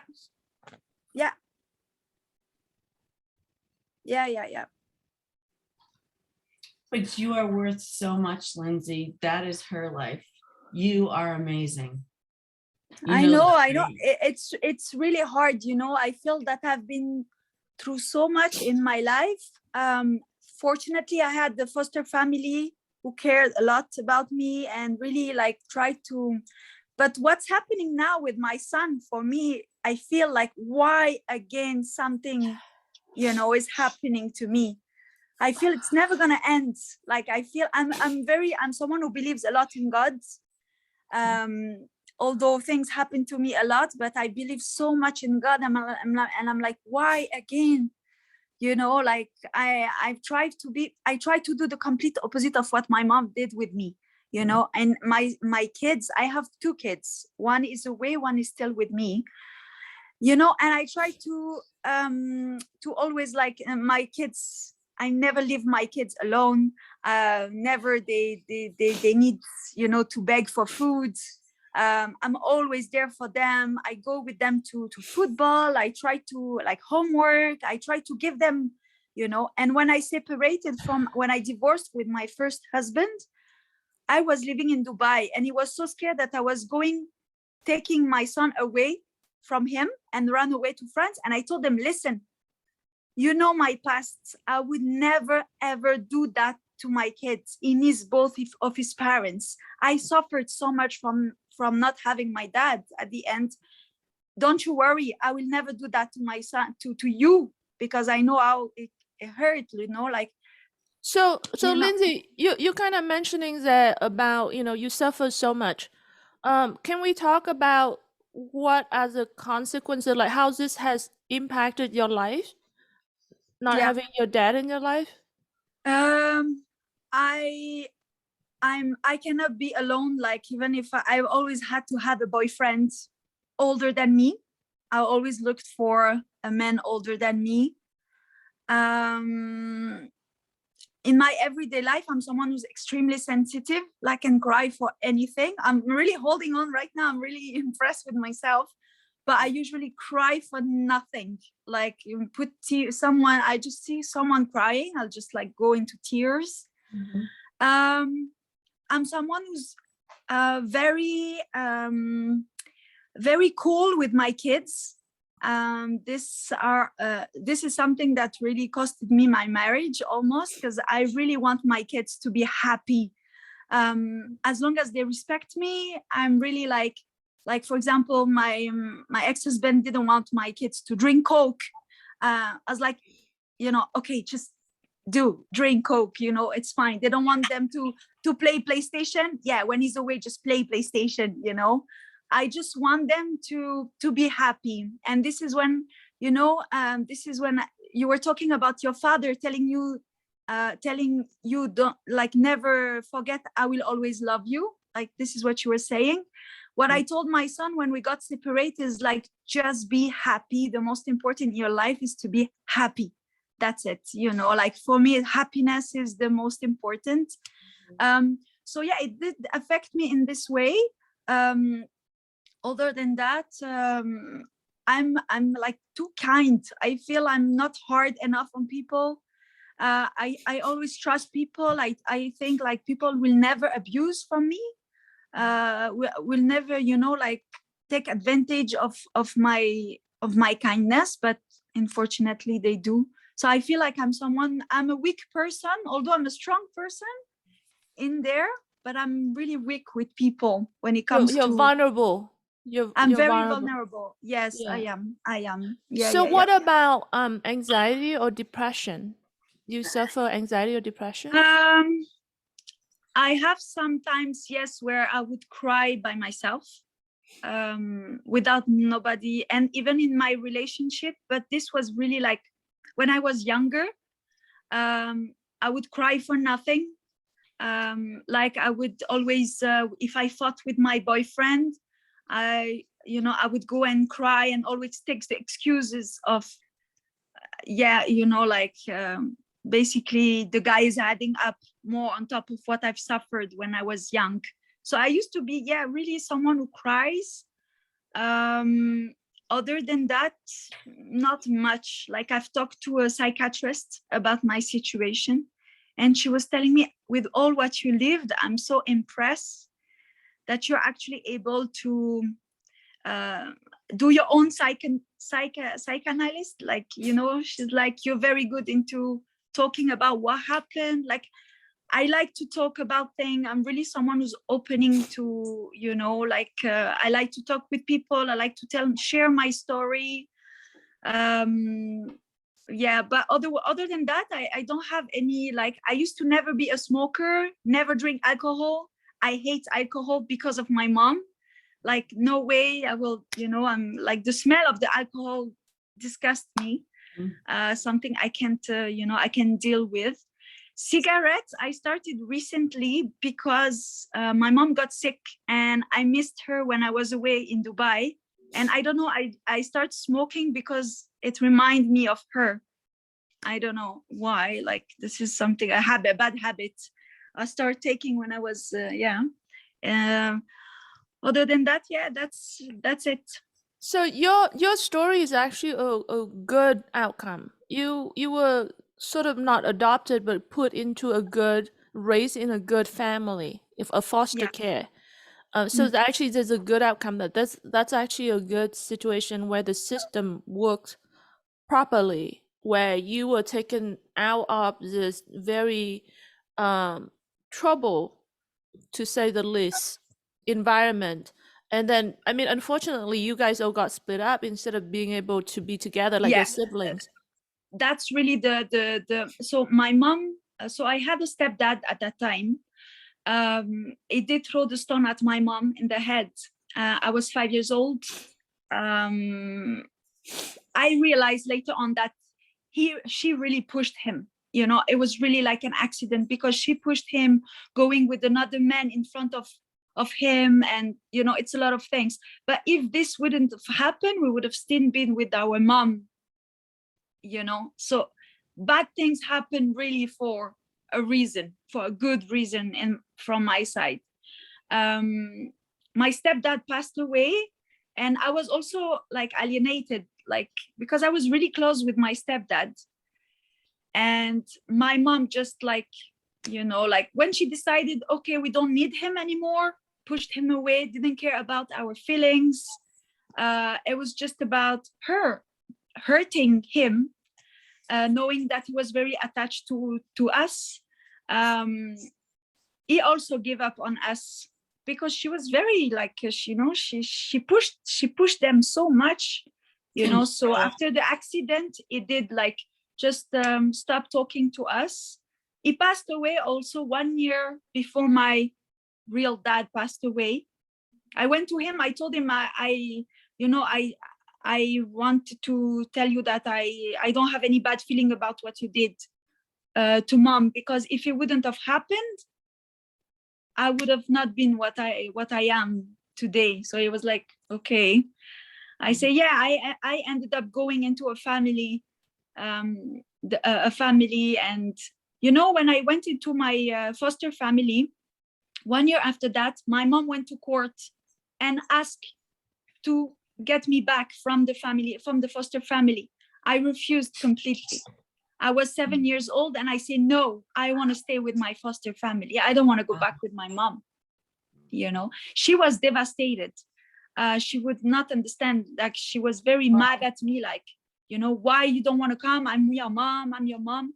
I say, no, I need stability. You know, I was only 7, but for me, being in a family where I had food on the table, sleeping, like a normal life, I felt, okay, this is a normal life, you know. I didn't want to go back with my mom. I know I broke her heart, but you know what? Like, it's just what I felt as a kid. I think as a kid, I don't know, at that time, I felt like a year before when she had the accident, I was always like, yeah, my mom, I love her, my mom, my mom, my mom. But then eventually, when you go into a neutral place and you realize, okay, that's a normal life, I don't have someone just, you know, like, then you don't care about hurting others, you know, even your mom, you know. I know I had people backing me up. That's really important. When you feel that you have people who are there to back you up, like no matter what, she's gonna get hungry, it's okay, you know. But you know, you have people, you have a system who's here to defend you. This is when you're able to step out and like to say, no, this is what I want, you know. Actually, that's such an important point, is that people said, how do you reverse alienation? So alienation is what going on when the child is being coerced into rejecting the other parent. So if you can remove that claw that's holding the child down, then the child is going to be free to love you. And you know, the longer that child is being under that influence, the longer the child's going to be affected, then it's harder for you to reverse it. But the sooner you can get the child out of that claw, that you know, programming and the coercive control, then the child is free. And then the sooner it is you can get the child out of that situation, you know, sometimes it can happen immediately. The child will immediately spring back. And you know, it doesn't matter how the child may have acted before that. The child might have acted like, you know, angry and cold and defiant to you, but the moment that's removed, the child can spring back immediately, and then you can recover that loving relationship immediately. But if you leave that for a long time, and sometimes it's because you have no way of getting the child out of that situation, it takes a lot longer, but it's not impossible. So that's why when the children become adult, especially when children become adults, you can't give up, because now the children hopefully a little bit more freer. Not exactly though. Psychologically, the child's still under the influence of the alienator.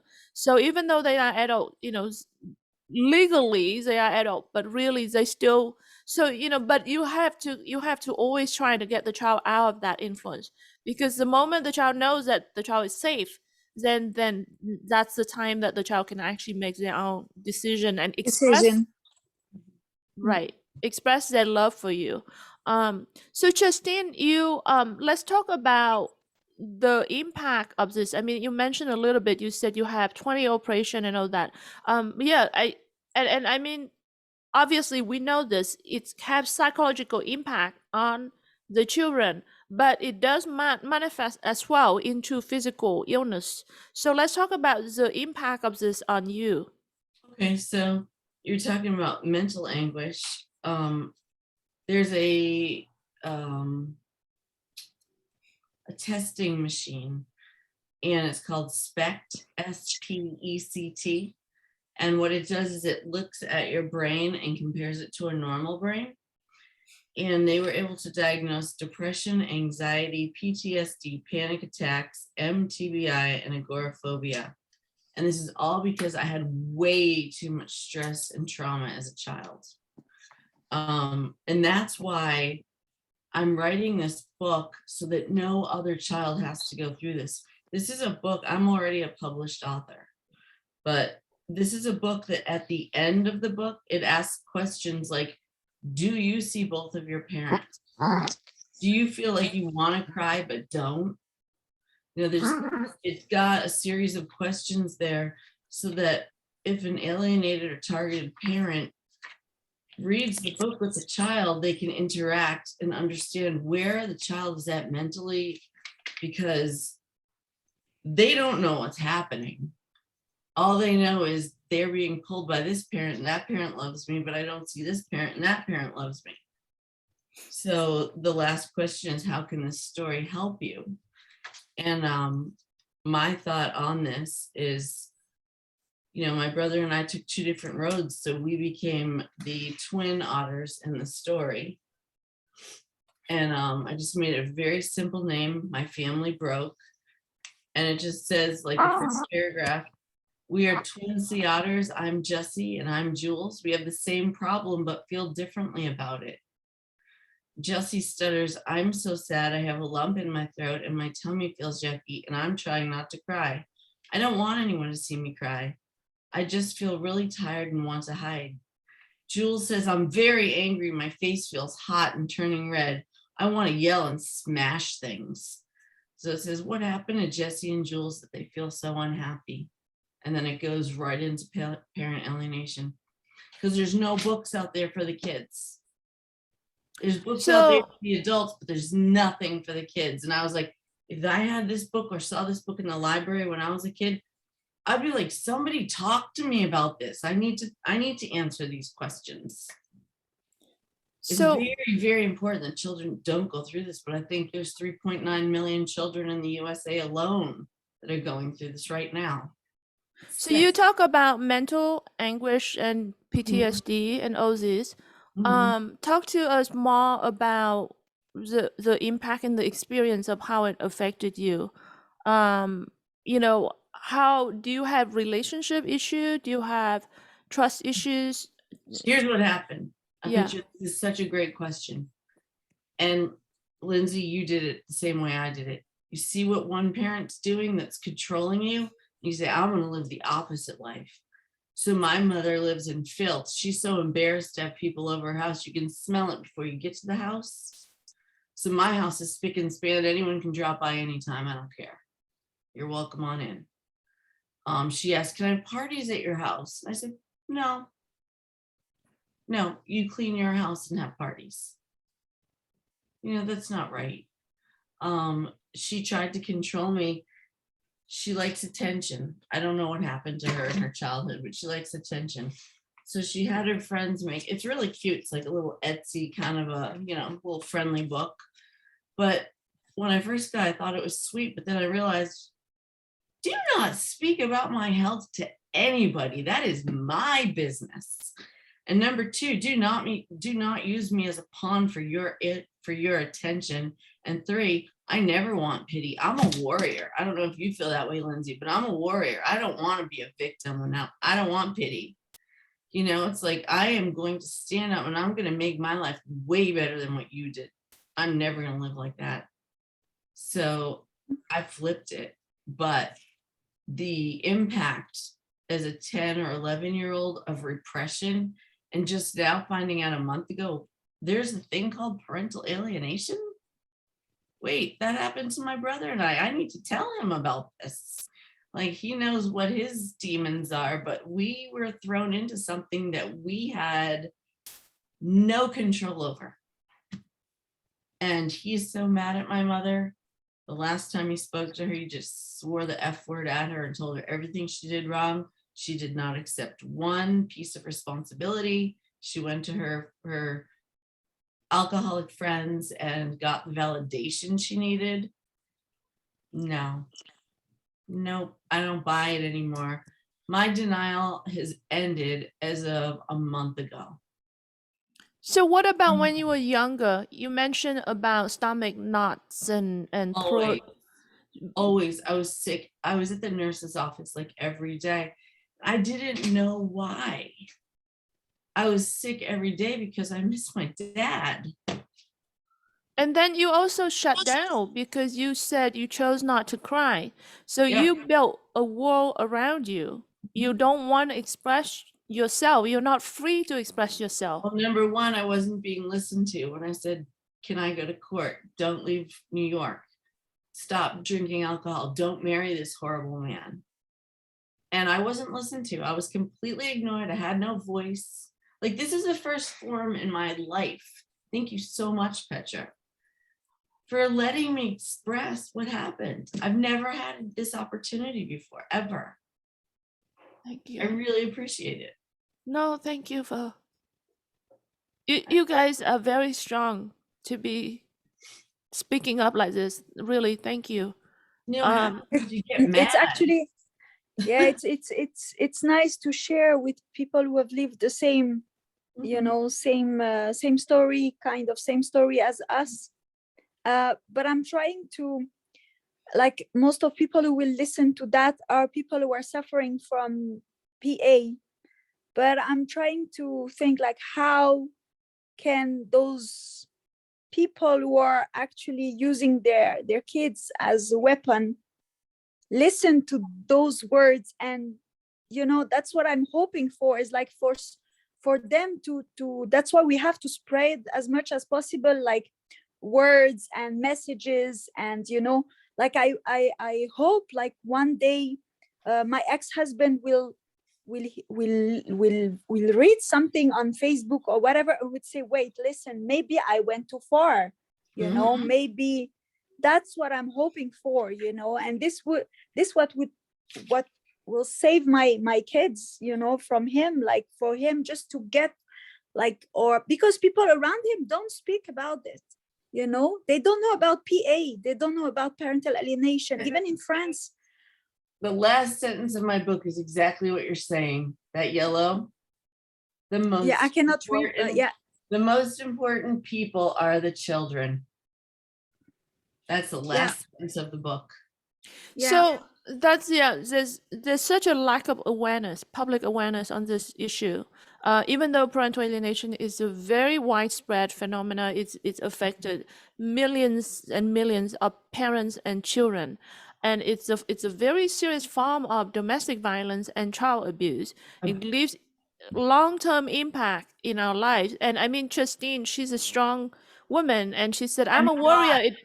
I'm weak. I'm only strong with God, like Lindsay said. That's the only strength I have, because I'm nothing. I'm nothing without him.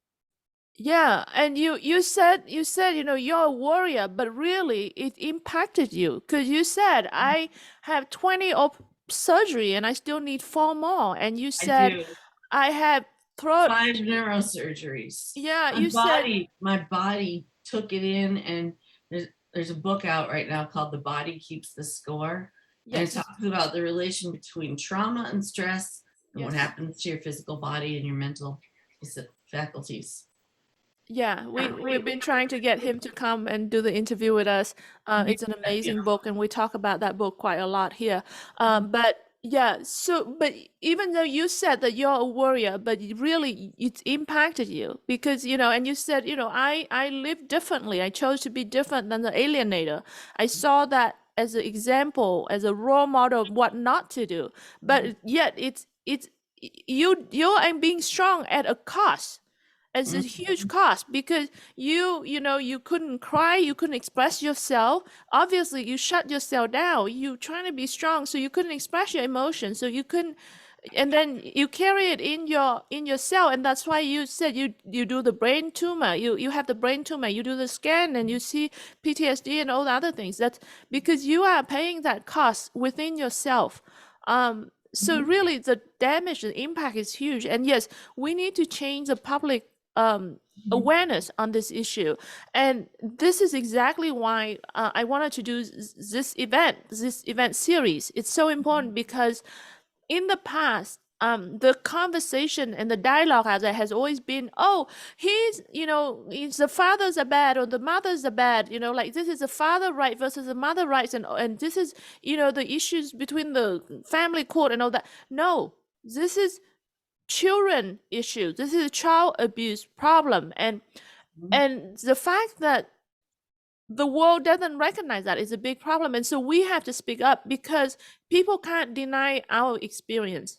We are not here speaking because we're trying to have a revenge on our exes. That's not what it is. This is about what we went through as children, and that's why it's so important. Like, this is so important for me. So we have a documentary film coming out called Parental Alienation, The Aftermath. And so we're going to be sharing the trailer for that film this week, you guys. So if you're in the chat room looking out, enjoy our mailing list. And then the film's going to be ready. I mean, it's killing me. I'm trying to get it ready. But hopefully the film's going to be out very soon, like within days, but not in the public yet. It's going to be out to the festival circuit first. Let me just double check on the chat room to see the kind of question. There's a lot of question, and if you guys have questions, let us know. Okay, and it kind of scrolled past, so I missed a lot of question. I apologize, you guys. And once it scrolled past, I actually can't see it. I can't go back. But John said that he's on a 1-year break. I assume you're saying about 1-year break from contacting your children. If you can clarify that. Nikki said anybody with experience filing a tort abuse lawsuit in regards to parental alienation. Nikki, on Wednesday this week, we're going to have an interview with a top attorney in parental alienation. We are talking exactly that topic. We are going to talk about tort claim. So definitely tune in for that and bring your questions, because we're going to talk about how do we're gonna have to go after the alienators. And a lot of people, I see this when I talk about this, some people said, oh, this is just gonna be creating more conflict, etc., etc. Well, the problem is, this is not about creating conflict. This is not about, getting money out of the alienator. The point is, alienators have never been held accountable. That's right. So if you don't set the boundary, if you don't hold them accountable, things will just get worse. And it's not just your family situation. If we can have cases after cases after cases, it become example, it's become role model that is going to stop many other potential alienation situation out there, that you can save a lot more children than just your family. So this is why it's important. So anyway, on Wednesdays this week, we're going to have an interview with attorney Ashish Joshi about how to sue the alienators. We're going to go after the tort claims. So there's that. Okay, Maura says this forum today has been so very enlightening, and I am so very appreciative of this today. Thank you, all three of you. Thank you so much, Maura. Thank you. Thank you. And then Claudia said, yes, I'm doing this now. Okay, yes, she's talking about the tort claim. And Nikki again bring up the question about the tort claims. So again, I hope that that's addressed it. Nikki said, I'm curious to hear about the experience. Yeah, so on Wednesday, like I said, we're going to definitely talk about tort claim. I'm going to try to ask him about not only the targeted parents suing the alienators, but also if there's opportunities for the adult children to sue the alienators for the abuse, for the trauma that the children have gone through. So we're going to talk about that on Wednesday. Maura said, thank you for this educational experience. Bernard said, yes, I often wonder what the emotional toll has been on you, the alienated adults, despite your beautiful personas. Thank you, Bernard. So yeah, we just talk about the impact on us. John said my daughter has a eating disorder. Yeah, so the impact on children just it's really all from um yeah, there's a lot of impact on the children. It's not just psychological, but also physical.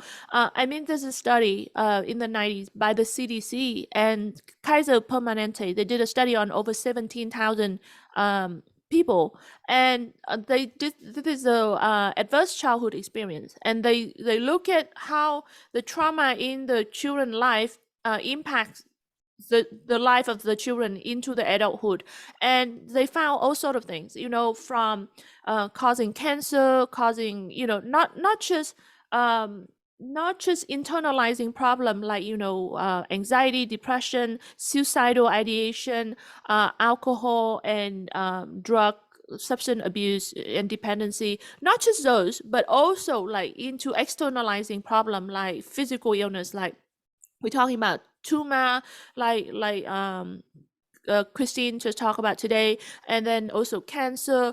There's actually a study even shows that children that affected by adverse childhood experience grow up shorter than they should be. So they don't, the height, physical height, we're actually growing shorter than we should be. There's actually correlation.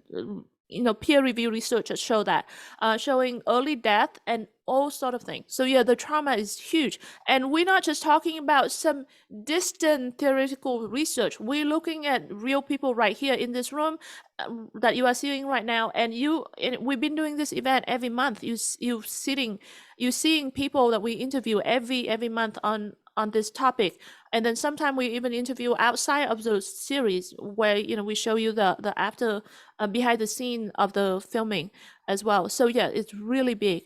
Mary said my adult children are telling everyone I was a crackhead, alcoholic, abusive mother who beat them every day, and yet they never saw me drink, do drugs, and still at 62 I don't drink or do drug. And that's a crazy thing, is that the alienator can tell this horrific lies about you, and the children will believe it, unfortunately. And it's your job to fix this. There's nobody else out there that's going to help your children. There's nobody else that's going to save your children. And this is not about you, parents. It's not about you. I know it's hurtful, and sometimes you feel like, oh, if my children think of me that way, then just forget them. No, you can't give up. It's not about you, because the impact on your children is huge. So you have to fight. You have to reverse this false memory. You have to reverse this distorted memory. You have to fix it. And so don't give up on the fight. And that's why we're here with these programs, because we want you to understand the problem and learn from the experts about how to fix this problem. And John said that he was also a tourism professor, Lindsay, because you mentioned that you study tourism. Yeah. Claudia said, I'm sorry, it's not true. Oh, okay. So Claudia said about, when the children being told that the lines about you, she said, if it's not true, then let it go of the lines. If you rehash it, you'll re-traumatize. Yeah, so as the parents, you have to not allow it to affect you. Because if it impact you, then you're not going to be able to be strong enough to save your children. So you have to be able to be sort of like the duck back, right? The water hit it and it just kind of roll off when it comes to this sort of attack. So yeah, so you have to and get the support system somewhere else. But when it comes to your children, like, you have to help your children recover from this. Susan said that, I'm so sorry to hear about the impact on the children, the illness. The trauma takes such a toll on them. My son is severely depressed and has tried cutting. Yes, unfortunately, suicidal ideation and real attempt of suicide and even real suicide do happen, unfortunately. This does take toll on them. And so when you see that your child acted a certain way, like, they ignoring you, they are cold or whatever it is. And I mean, you hear Justine talk about how she walked past her dad and didn't even know that he was right there. And in the meanwhile, her dad could easily just thought, oh, she intentionally ignored me. You don't know what situation the child's going through. It could be that the child's text message is being monitored. It could be, the child can't say anything. You don't know. So, but imagine the trauma that it could do to your child. So don't let anything that your child do affect how you feel. And especially, you have to be there for the child. You have to continue to reach out, and you have to continue to fight for your children. Okay, Calvino said, what made you change your mind from not wanting to see your dad to really wanting to see him? I'm going to let both of you guys take turns. So, Justine, do you want to answer this question? What made you change your mind from not wanting to see him to really wanting to see him? Oops. I guess the answer to that was I always wanted to see him, but when you get into a routine of I'm living here now and I haven't seen him, you get into the day-to-day grind. And it was a wake-up call from my boss that said, don't you have a father? Sometimes it's just that quick of a wake-up call. And that's what happened to me. And the honest to God truth is I would have wanted to see him every single day of my life. Thank you. What about you, Lindsay? You said when you were about 30 something, that's when you wanted to see your dad. I think it's time passing by. You're just realizing that you are getting older, so he's getting older too. So you're thinking, and again, I think it's faith. I think it's God. Just thinking about, okay, I have to meet not my creator, but like my, who I want to know, and there is a lot of questions that are coming into your mind as you grow up, and you have kids and you have your own family, you have issues, and you realize, wait, I've divorced 2 times. So I was thinking, there is something to do with, and every 5 years, apparently, my ex was like, oh my gosh, every 5 years you're going to divorce. And I'm like, yeah, maybe there's something to do with the 5 years, because this is when my mom had the accident, so just a lot of questions coming in your mind and you need answers. So I think when I came back to France, I was like, no, this is the time I need to see him. And I feel like I needed to hug him. I don't know. I needed to see his life. And unfortunately it didn't happen. I couldn't talk to him, but I think, it's growing up and time passing by, I think, and more question coming into your mind. So there are a few different triggers in the adult children to make them reach out. So regardless of what, and there are things that you can participate to help with the trigger, and especially, for example, there's the situation here with Justine about someone else, an outsider, asking her the question. So with my situation, it's one of my aunts who said, hey, she said something, and then it kind of is a wake-up call. She didn't tell me everything, but just one question, and then it kind of triggered. And then, but what's really important for parents is that when the children do reach out, you have to be ready, and you have to be open, you have to be willing, you have to be, and you can't dump your emotional baggage on the children. You have to be there with an open arms, loving, safe, available for the children. So, and guess what? You want your children to admire you when they come back to you. So whatever you do before that point, I hope that you live your best life. I hope that you thrive, so that when the children's ready to come back to you, you have so much to share that the children go, oh my God, this is somebody that I admire so much. And this is my dad, this is my mom, or whatever, right? So that the children can aspire to a much greater life. You need to really live your life. So that's so important. So thank you, Calvino, for that question. Bobby said Children in alienation situation are often taught by the alienating parent to have selective thinking, looking for the dark side of the other parent, the targeted parents, even if there isn't one. The child is encouraged to convert positive into negative, convert positives into negatives. For example, the targeted parents buy a gift. They are accused of trying to buy the gift's love. If they have fun time outdoor, it turned into, well, it was unsafe to be outdoor. The child is taught to overgeneralize things. For example, an unpleasant event like being told off for being naughty by the targeted parents get turned into being told off all the time. They're always in trouble. You know, that kind of generalization. The child is reminded to dwell on unpleasant feelings associated with the targeted parents or negative events that are now associated with targeted parents, even if there weren't any at all. And absolutely, that's exactly it, Bobby. It's so true. And if you watch, like I said, there's a number of interviews that we did with experts in the field about false memory and distorted memory. And actually, we have another one coming up soon that talking about, you know, the children memories, the malleability of children's memories. And that's exactly it. The thing is that nobody's perfect. And there's always going to be something that is not, you know, amazing.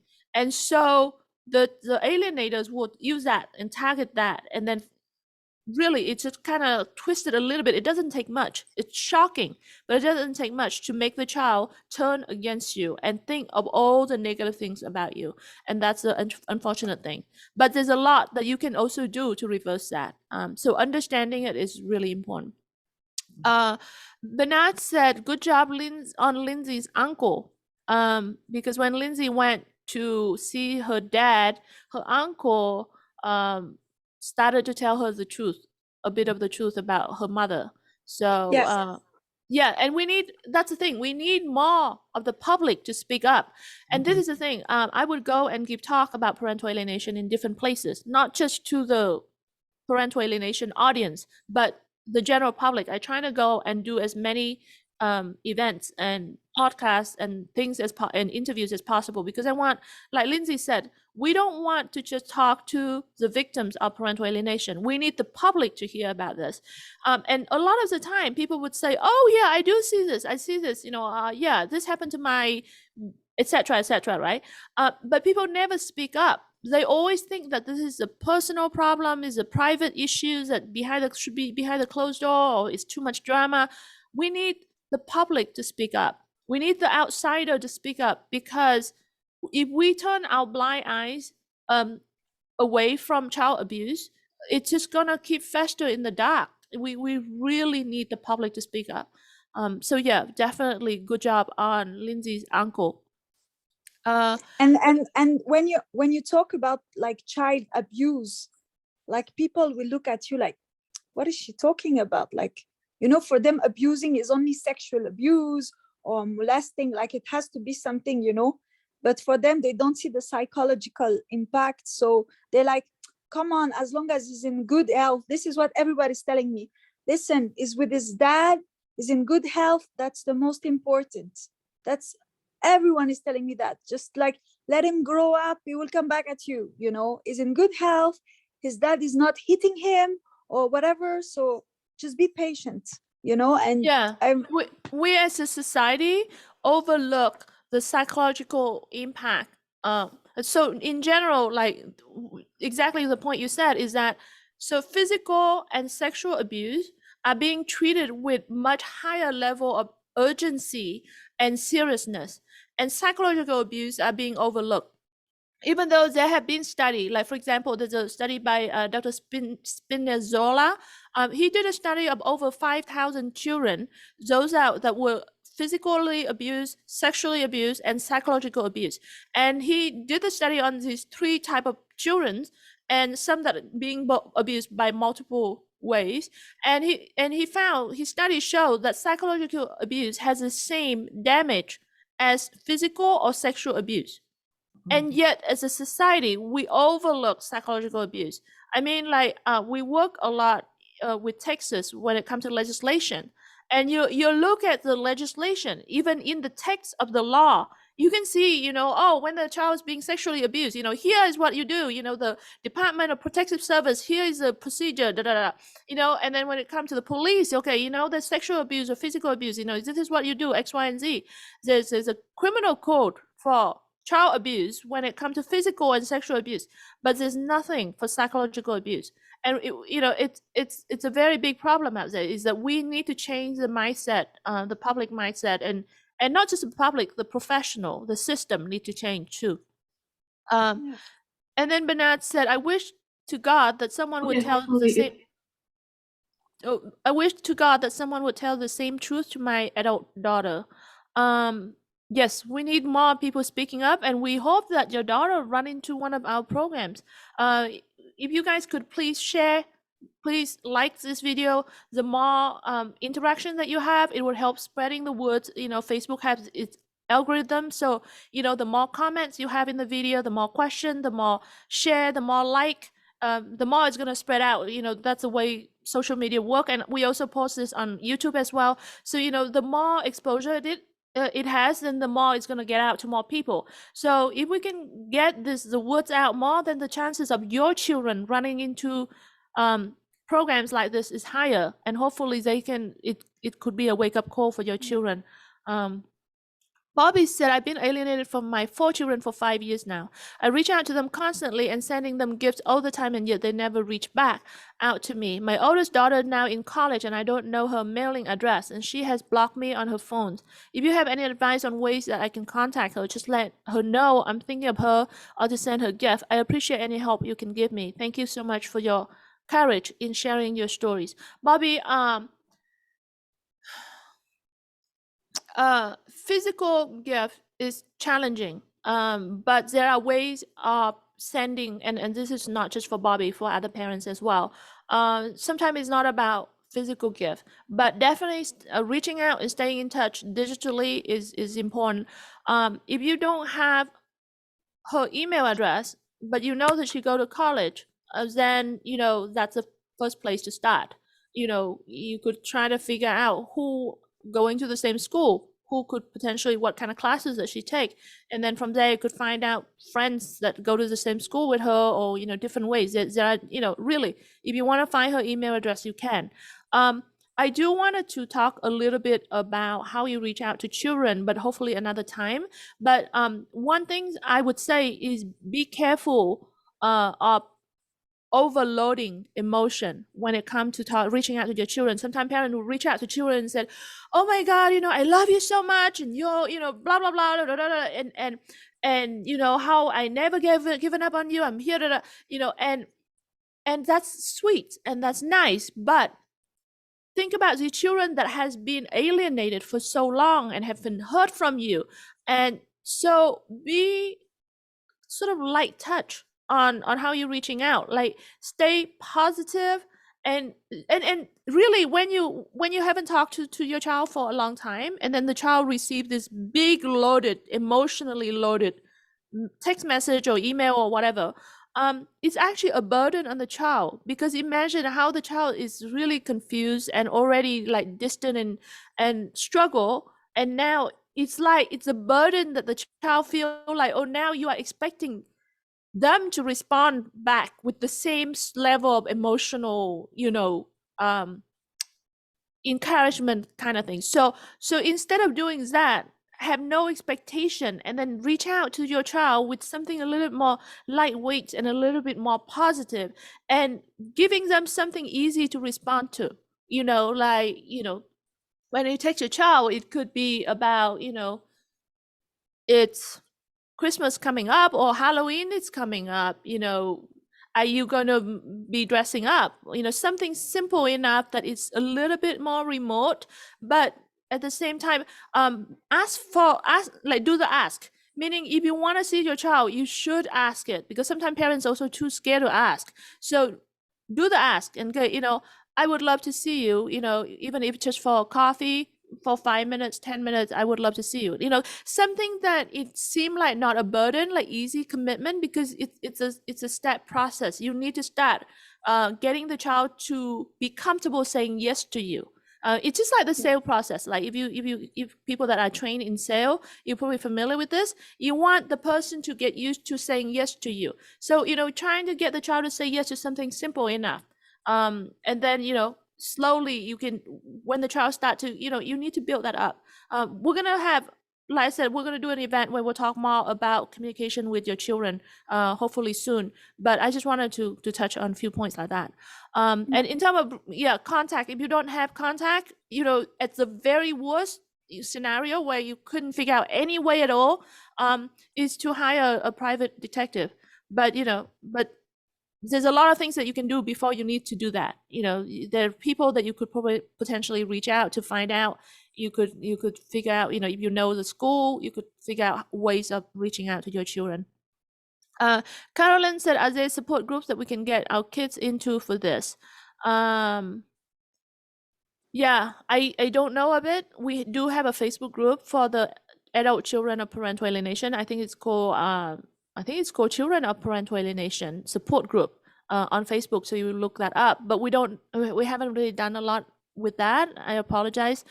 We do see this as a very important need, and we are gonna work on it. It's just right now, I don't have enough sort of bandwidth to handle everything that we're trying to do right now. So, but that's definitely something that's needed.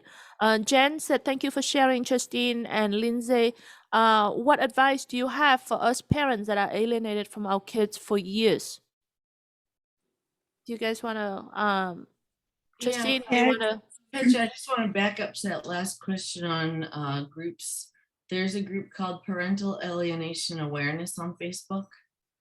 So that is a good one. So that's Parental Alienation Awareness. Oh no, those are more suitable for the parents. And we do have, for example, we have the Parental Alienation Victim Support Group. That's our Facebook group. So there are a lot of those. But she's asking specifically for the kids, and especially younger kids, is what we don't have. And we do have a group called, Children of Parental Alienation Support Group, I think.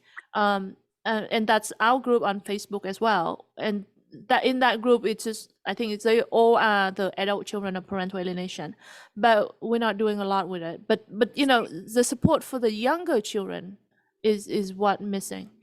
Yeah, that's why I'm writing that book. But also, I found a group on Facebook called Alienated Children United. That's an interesting group. So yeah, that's just a couple of ideas. What was the question that you would ask me? The question was, what advice do you have for us parents that are alienated from our kids for years? That is such a hard question because you don't know what they've been programmed to believe. Fortunately, I think it depends on the age too. Like for my brother and I was 11 and he was 9 when we were removed, and our father was basically erased from our life. And we just never forgot that he loved us when he made that promise. And I think that's the most important thing you can do, is just tell them how much you love them. Whether it's just keep at it. I mean, send postcards every week. One day they're going to get the mail first. It's just going to happen. It's just going to happen one day. Even if the other parent hides all the postcards, one day they might be at the grocery store and the postman comes and the kid gets the mail first. And just always put I love you on that. And your phone number, I guess. What about you, Lindsay? What advice do you have? Actually, I do have a neighbor who had his daughter taken away when she was 2 years old. She's only reaching out to him, and she's 36 years old. He would never thought this would happen. He stopped fighting when the daughter was like 5 years old, because he started to have like health issue. So the family told him, like, stop, you're gonna lose your life over the story, just let it be. And when she's gonna grow, eventually she's gonna come back at you. So she's now 36 years old, and out of nowhere, she just called the grandparents. And she's like, yeah, it's Jessica. I just wanted to talk with my dad. Crazy story. But what did, like, I asked her and she said, thank God my grandparents parents kept contact with someone from the mother's family, from the alienator family. So, so it was secrets, like no one knew about it. But this person who was, I think, the cousin of the mom, was very kind. And when the grandparents went and talked and said, listen, this is the situation, can you try doing something? She always said, listen, I cannot interfere in the situation, but if one day she grew up and she come to me and we talked about it, I will tell her the truth. I will tell her that, yeah, it's her mom who actually took you away, and so and so. And this is what actually happened, you know. So I would give this advice to try having at least one person in the family, if it's possible, that would, you know, later on be able to talk and to testimony, like to testify, you know, like just to say, no, this is, you know, this is what happened with me, also in the other side, but it was too late. But at least, yes, this would be my first advice, to try keeping, you know, contact with the family of the alienator if possible. The second advice would be not to give up, but not to force too much into, like, as you say, a lot of messages, a lot of, you know, because this is what I did at the beginning with my son, and I got a big rejection. And when you got rejected by your own son, I think it's like you're falling from, I don't know, you know, from a building, you know, you just like be angry at your son, you know, like I was very, very like, how can you talk to me like this? Like, I've raised this kid, like, how can, so try not to expect a lot from them. But at least just like the fact that, for example, my son told me many times, I should block you, but I'm not blocking you. He's not blocking me. He's telling me that he wants to block me, but it doesn't, you know, it doesn't do it. So I'm just keeping a hope. So when I talk to him now, instead of telling him, I love you and I miss you, and, you know, like, you don't know how I feel, I'm just telling him, listen, whenever you're ready to talk, I will be here. You know, that's what I just tell him, you know, like, I'm here, you know, I love you. Just whenever you would like to talk to me, I will always be here for you. And the third point will be, the first advice will be, as you say, keep being strong. Don't try not to go into depression, alcohol, drugs, because at the end, your son is going to look at you like me as a kid. I looked at my dad as like, okay, he finished his life as an alcoholic at the end, you know. So the fact that you go into alcohol, the fact that you go into depression, your kids later on would not want to go and reach at you. Rather than if you have actually a great not a great situation, but like a normal situation. If you remarry, if you have other kids, being a good father, being a good dad, like a good mom, would show that, okay, my dad is, you know, or my mom has, you know, a normal life and is not as, you know, bad as whatever the other parents is saying. Yeah, those will be my 3 advices. Thank you. Thank you. You're welcome. I rarely share my story about my kids in the public, but today is the National Daughters Day, so I think I will mention a tiny little bit. I would say that a few years ago, I would never thought that today would happen. As in, a few years ago, the rejection was so strong, I thought I would never see my children again. And, you know, today, you know, for example, the other day, one of my daughter teachers in the class, for the class exercise, the teacher said, I want you guys to list a name of someone who is advocating for a cause, but you can't mention your parents because your parents are too small and don't have a lot of influence. So we need you to list a celebrity. And my daughter came back and she said, it was so funny. He has no idea the impact of your work. And so me and my friends was texting each other and laughing at the teacher that how big the impact of your work that you're helping other people. And this is this is shocking to me. Like, and she was so proud and she was so happy. She came home and said, and this is the same girl that just a few years ago was so alienated and cold and rude. So, turning things around is possible. I know I don't talk a whole lot about my situation with my children because when you're dealing with alienators, things are always touch and go, and you don't know what other things. It's an ongoing battles and it's never ends. So you have to kind of always be careful. So I don't like to share that a lot, but I do share a lot of. I do generalize it, and I do share a lot of that information with parents. But definitely, the advice that Lindsay shared was really important. So thank you. Okay, and then Maureen said, oh, okay, that just went past the screen, so now I can't see it. Predict said, only those who living through it themselves or have experienced it in the past understand and appreciate the damage it's done to our psyche and ultimately our health. Yeah, I do understand this. I totally agree. Unfortunately, it's like cancer actually. We all kind of know cancer intellectually, but you don't get it until it happened to you.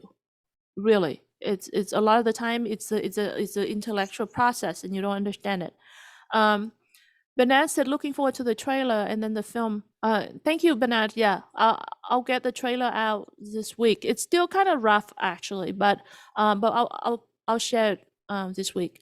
Mary said I went through 27 plus surgeries and never had support raising my kids, and then he told my teenager children I was not worth living. So he used them to hurt me. After surgery,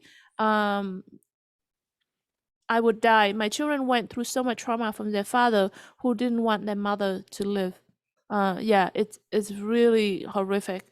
John said yes. I'm not sure what that yes is relating to, but thank you. Wendy says the alienator will never ever take ownership over their action because they are totally in another world. We can only hope that the children mature to a reality where they are somehow guided to understanding and love. Okay, so I did actually once happen to interview a reform alienator. So this alienator, she alienated her daughter from her ex-husband, and she went through the whole lot of extreme, including, filing to get sole custody, and then took the daughter and then changed her name and then got her new husband to adopt her daughter against, illegally, and this whole lot of things. And then she eventually turned around. It does happen. It's rare, but it does happen. And I asked her, for example, like, why did you do it? And this and that. And she said, well, the thing is, one is she wanted to win and she felt like she's entitled, but two is that also the system allowed her to do it. She saw that it was obvious, it was easy, she's a mother, and if she cried that, she's her child is safer with her, then the system will give her the child. And then she just rejected him enough, like prevented him enough from seeing the daughter, that eventually he stopped coming. And so then it become easy because, there's there's law there for abandonment. So if the parent stops having contact with the child, then the child can be available to be adopted by someone else. It depends on the jurisdiction, but there's certain law about that.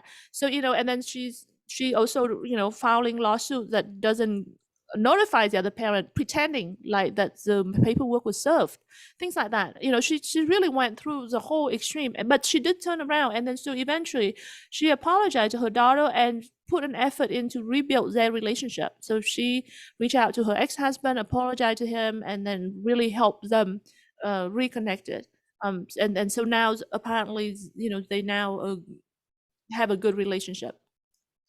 Pidak said, Petra, I'm in trial next week, but please ask Ashish Joshi the tort claims against lawyer, judges, guardian ad litem for writing fraudulent reports. Okay, thank you. Good question. I'm going to try to keep in mind that. That's a good question. Thank you. And then he or she said, to clarify, I'm a pro se father. He said, I'm a pro se father in one of the very worst state, and I'm not a lawyer myself. yeah, unfortunately, a lot of the time parents have to fight pro se because they can't afford lawyers. Um, okay, so Justine post a note there in the chat saying sending postcard, call them, go to their house, do whatever you have to do to prove that you love your children. One day they really will understand how hard you try and that you love them and they are valued. Okay, so my father left behind a website for me with messages that he's like his diary that he's been writing over the time of what he thought of me, and also I happened to find paperwork for the court situation, and I found letters between him and my mother, with him begging my mother to allow him to see me, and etc. etc. And just like what Lindsay was talking about, how she talked to, after her dad passed away, she talked to her dad's girlfriend, and the girlfriend said, your father talk about you all the time. That does a lot to the healing of the child, right? It helped a lot for you to heal, and the same, knowing that my father wanted me helped a lot with my healing. So you, as a target parent, even if you can't reach out to your children, do things so that you can leave behind, or it's ready there for your children when they do come back. You can show them, or you can leave it behind, or figure out a way so that, because your children's gonna suffer so much. So if you have something for them to at some point when they're ready to see it, it's really important. It's very important for their healing. I'm actually planning to tattoo myself. So, my son, my battle, just to leave something behind, because I'm so scared I'm not gonna see my son again. I'm thinking, like the day I die, I don't know, my hand will be like this. So I have to have something, to show him, like, I love him to death, that I actually tattoo. I actually have his name here, Adam, before it happened, before all this happened.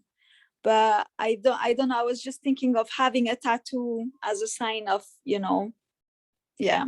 But as you say, like having a website, I think that's a good, or even writing like letters and just keep the letters.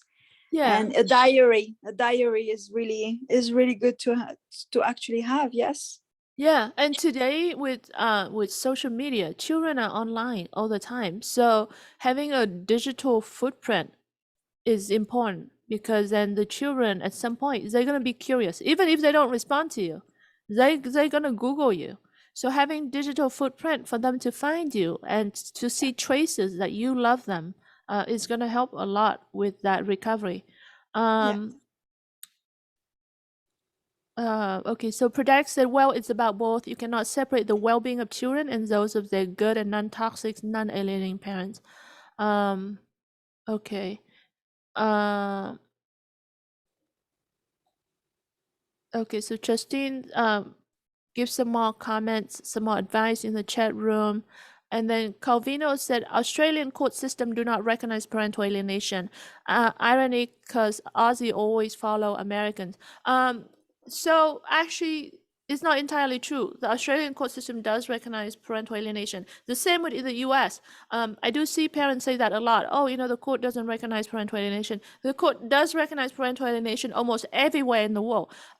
But it's not easy, it's not simple, and it's complex, and you do run into a situation where you have a judge, or you have a particular situation where you don't know how to present yourself properly, and then your case not being recognized. It does happen a lot of the time where it's unfair. So that's why education is so important, for you to be able to structure your case, to present your case in a way that it get recognized. And even when you don't use the word parental alienation, even when the court doesn't acknowledge it, there's a way that you can structure your case in a way that is obvious to people that children's being abused, and that the children being alienated, and that you should have the children back. There are ways of doing that. So don't give up. Like, I know it's easy to look at your personal situation and feel like, the whole world is doomed, but it's not really. There's hope out there. And if you haven't seen it, we do have a 5-factor workbook for diagnosing parental alienation. It's based on the forensic model, the 5-factor model to prove parental alienation. So if you look for my name on Amazon, you probably can find the workbook. It's called Diagnosing Parental Alienation, the 5-factor workbook, and that's sort of kind of help you try to structure your case in court. So if you haven't seen that, you can check it out. Mary said, my children are suffering psychological abuse and body dysmorphia to the extreme, and the father never gets them help. I share to my children. Okay, I think we're gonna go soon. Crystal said, I have had my 14 years old daughter back for 3 months, but she only comes out of her room for school. She refused to talk or do anything or go anywhere. It's torture to watch as a mom. Any advice? Crystal, you said you have your daughter back for 3 months. I mean, it's hard to give advice because we need a lot more context here. I don't know how you got your daughter back. When your daughter back, but it sounds to me that she needs therapy, but not traditional therapy. You need therapy where the therapist understand parental alienation. And also, I don't know if your daughter still have contact with the alienator, and if the alienator, there's a lot of context here that we don't have, so it's hard to give you advice. But really, when it comes to recovery, you need the right kind of therapy, ultimately, and you need to be able to get the alienator back off the control. So there's a lot but there's a lot that you could do even if you don't have those things. So for example, watch the video of the events I did yesterday talking about reversing alienation. And then we interview a lot of experts in the field, so watch our videos. With Dr. Amy Baker, for example, is a very good one. And then a few others. She did interviews with us twice.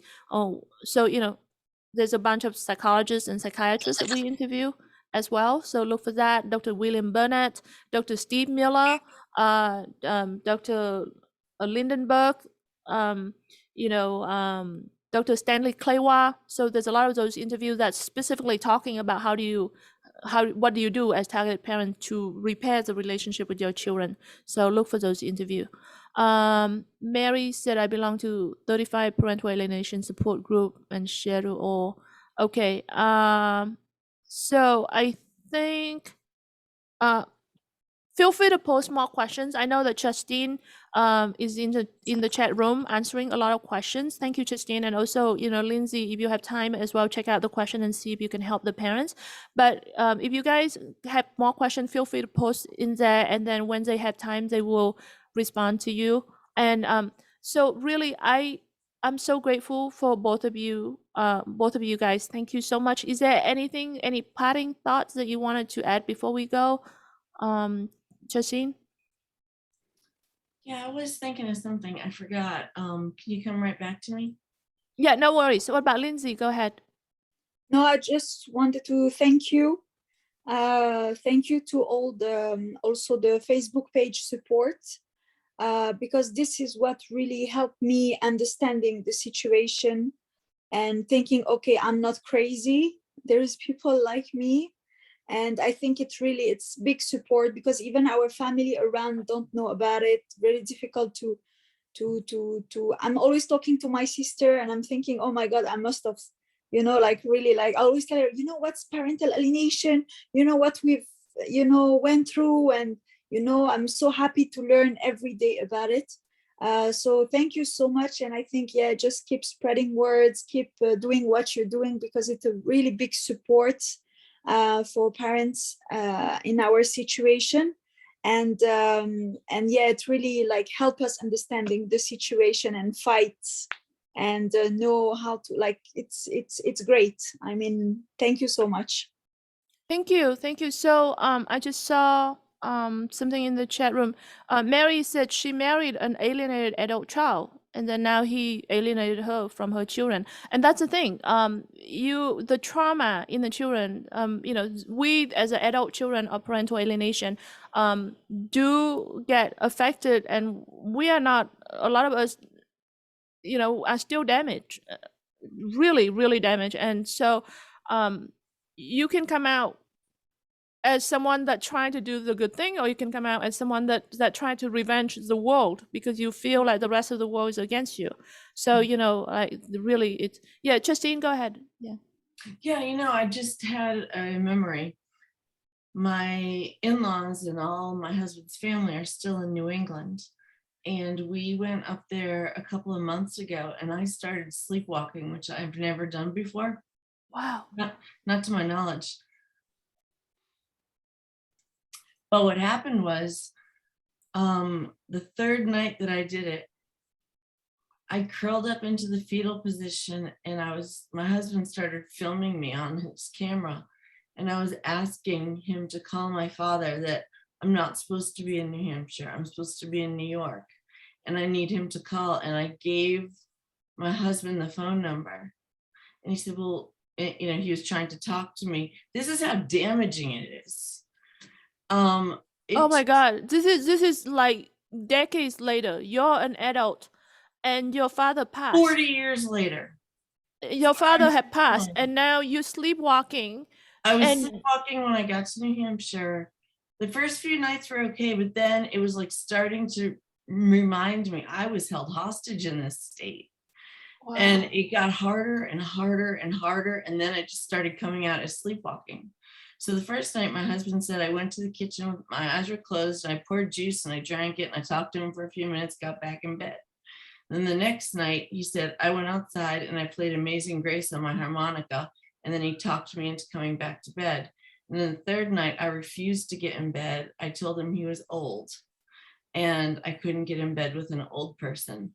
And I said, I need you to call my dad. He has to come get me. And I said the phone number. I said, even if you can drive me 2 hours to Hartford, Connecticut, that's halfway, and he'll come the other 2 hours.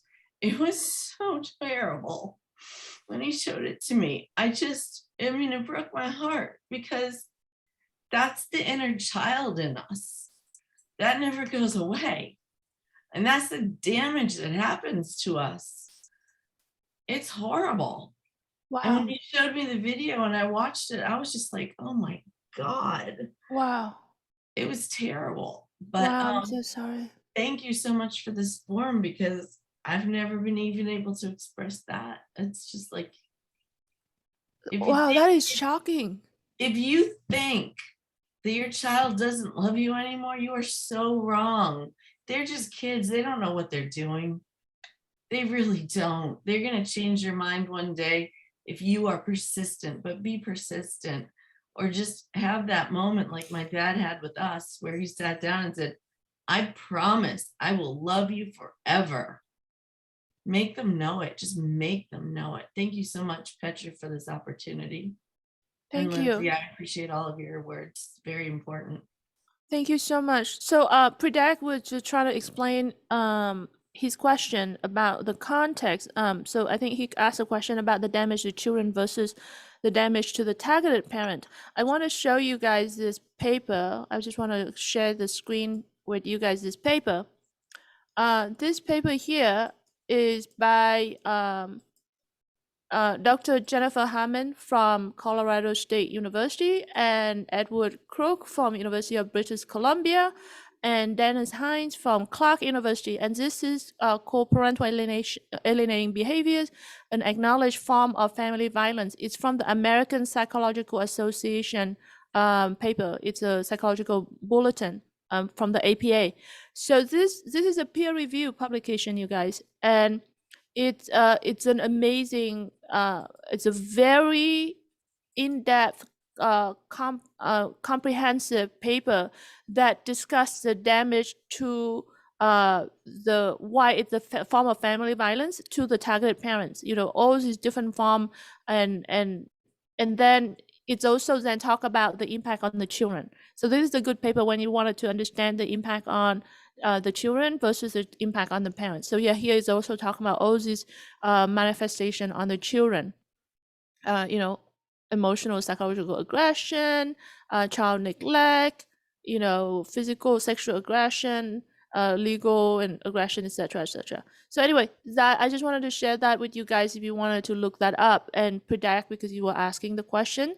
This is a paper here. This is not the only paper, by the way. There's a lot of other papers out there that talking about the impact on adult and children. Calvino, I don't have a link because but you can look it up. It's you have the paper title right there. You can see it, right? And then you can see that it's the American Psychological Association publication. Here, trying to make it larger for you guys if you so anyway, so you can look that up. But like I said, this is not the only paper. There's a lot of papers out there that are talking about different impact. There's a study by Dr. Fabricius about parent-child relationship, and he did a study on emotional security. And to build up to his emotional security, he also did a very comprehensive literature survey on peer-reviewed publications that look at the impact of all aspect of parent-child situation, like for example, parental conflict and things like that, the impact on the children. And that was also a very good paper. Actually, there's a few papers that talk about that, that he wrote about that. So anyway, like I said, there's a lot of publication out there that you could look up. I know some of this is a little bit technical, so it may be a little bit hard to read. This paper took me a long time to read through, actually, because it's very comprehensive, and there's a lot of literature. Like you see, there's a lot of references that I end up looking up to a lot of it. But anyway, so anyway, thank you so much, parents, for being a part of this program. Really appreciate you. Like I said, please please share. We would love to get your support on our Patreon, because all of these programs are free. I'm working full-time on this, and there's no we're not selling anything whatsoever. So if you guys can support us in some way, really appreciate it. We are on Patreon, Victim to Hero, and Venmo is also Victim to Hero, and join our mailing list on our website, victimtohero.com. Thank you so much, you guys, and have enjoy the rest of your weekend. Thank you. Thanks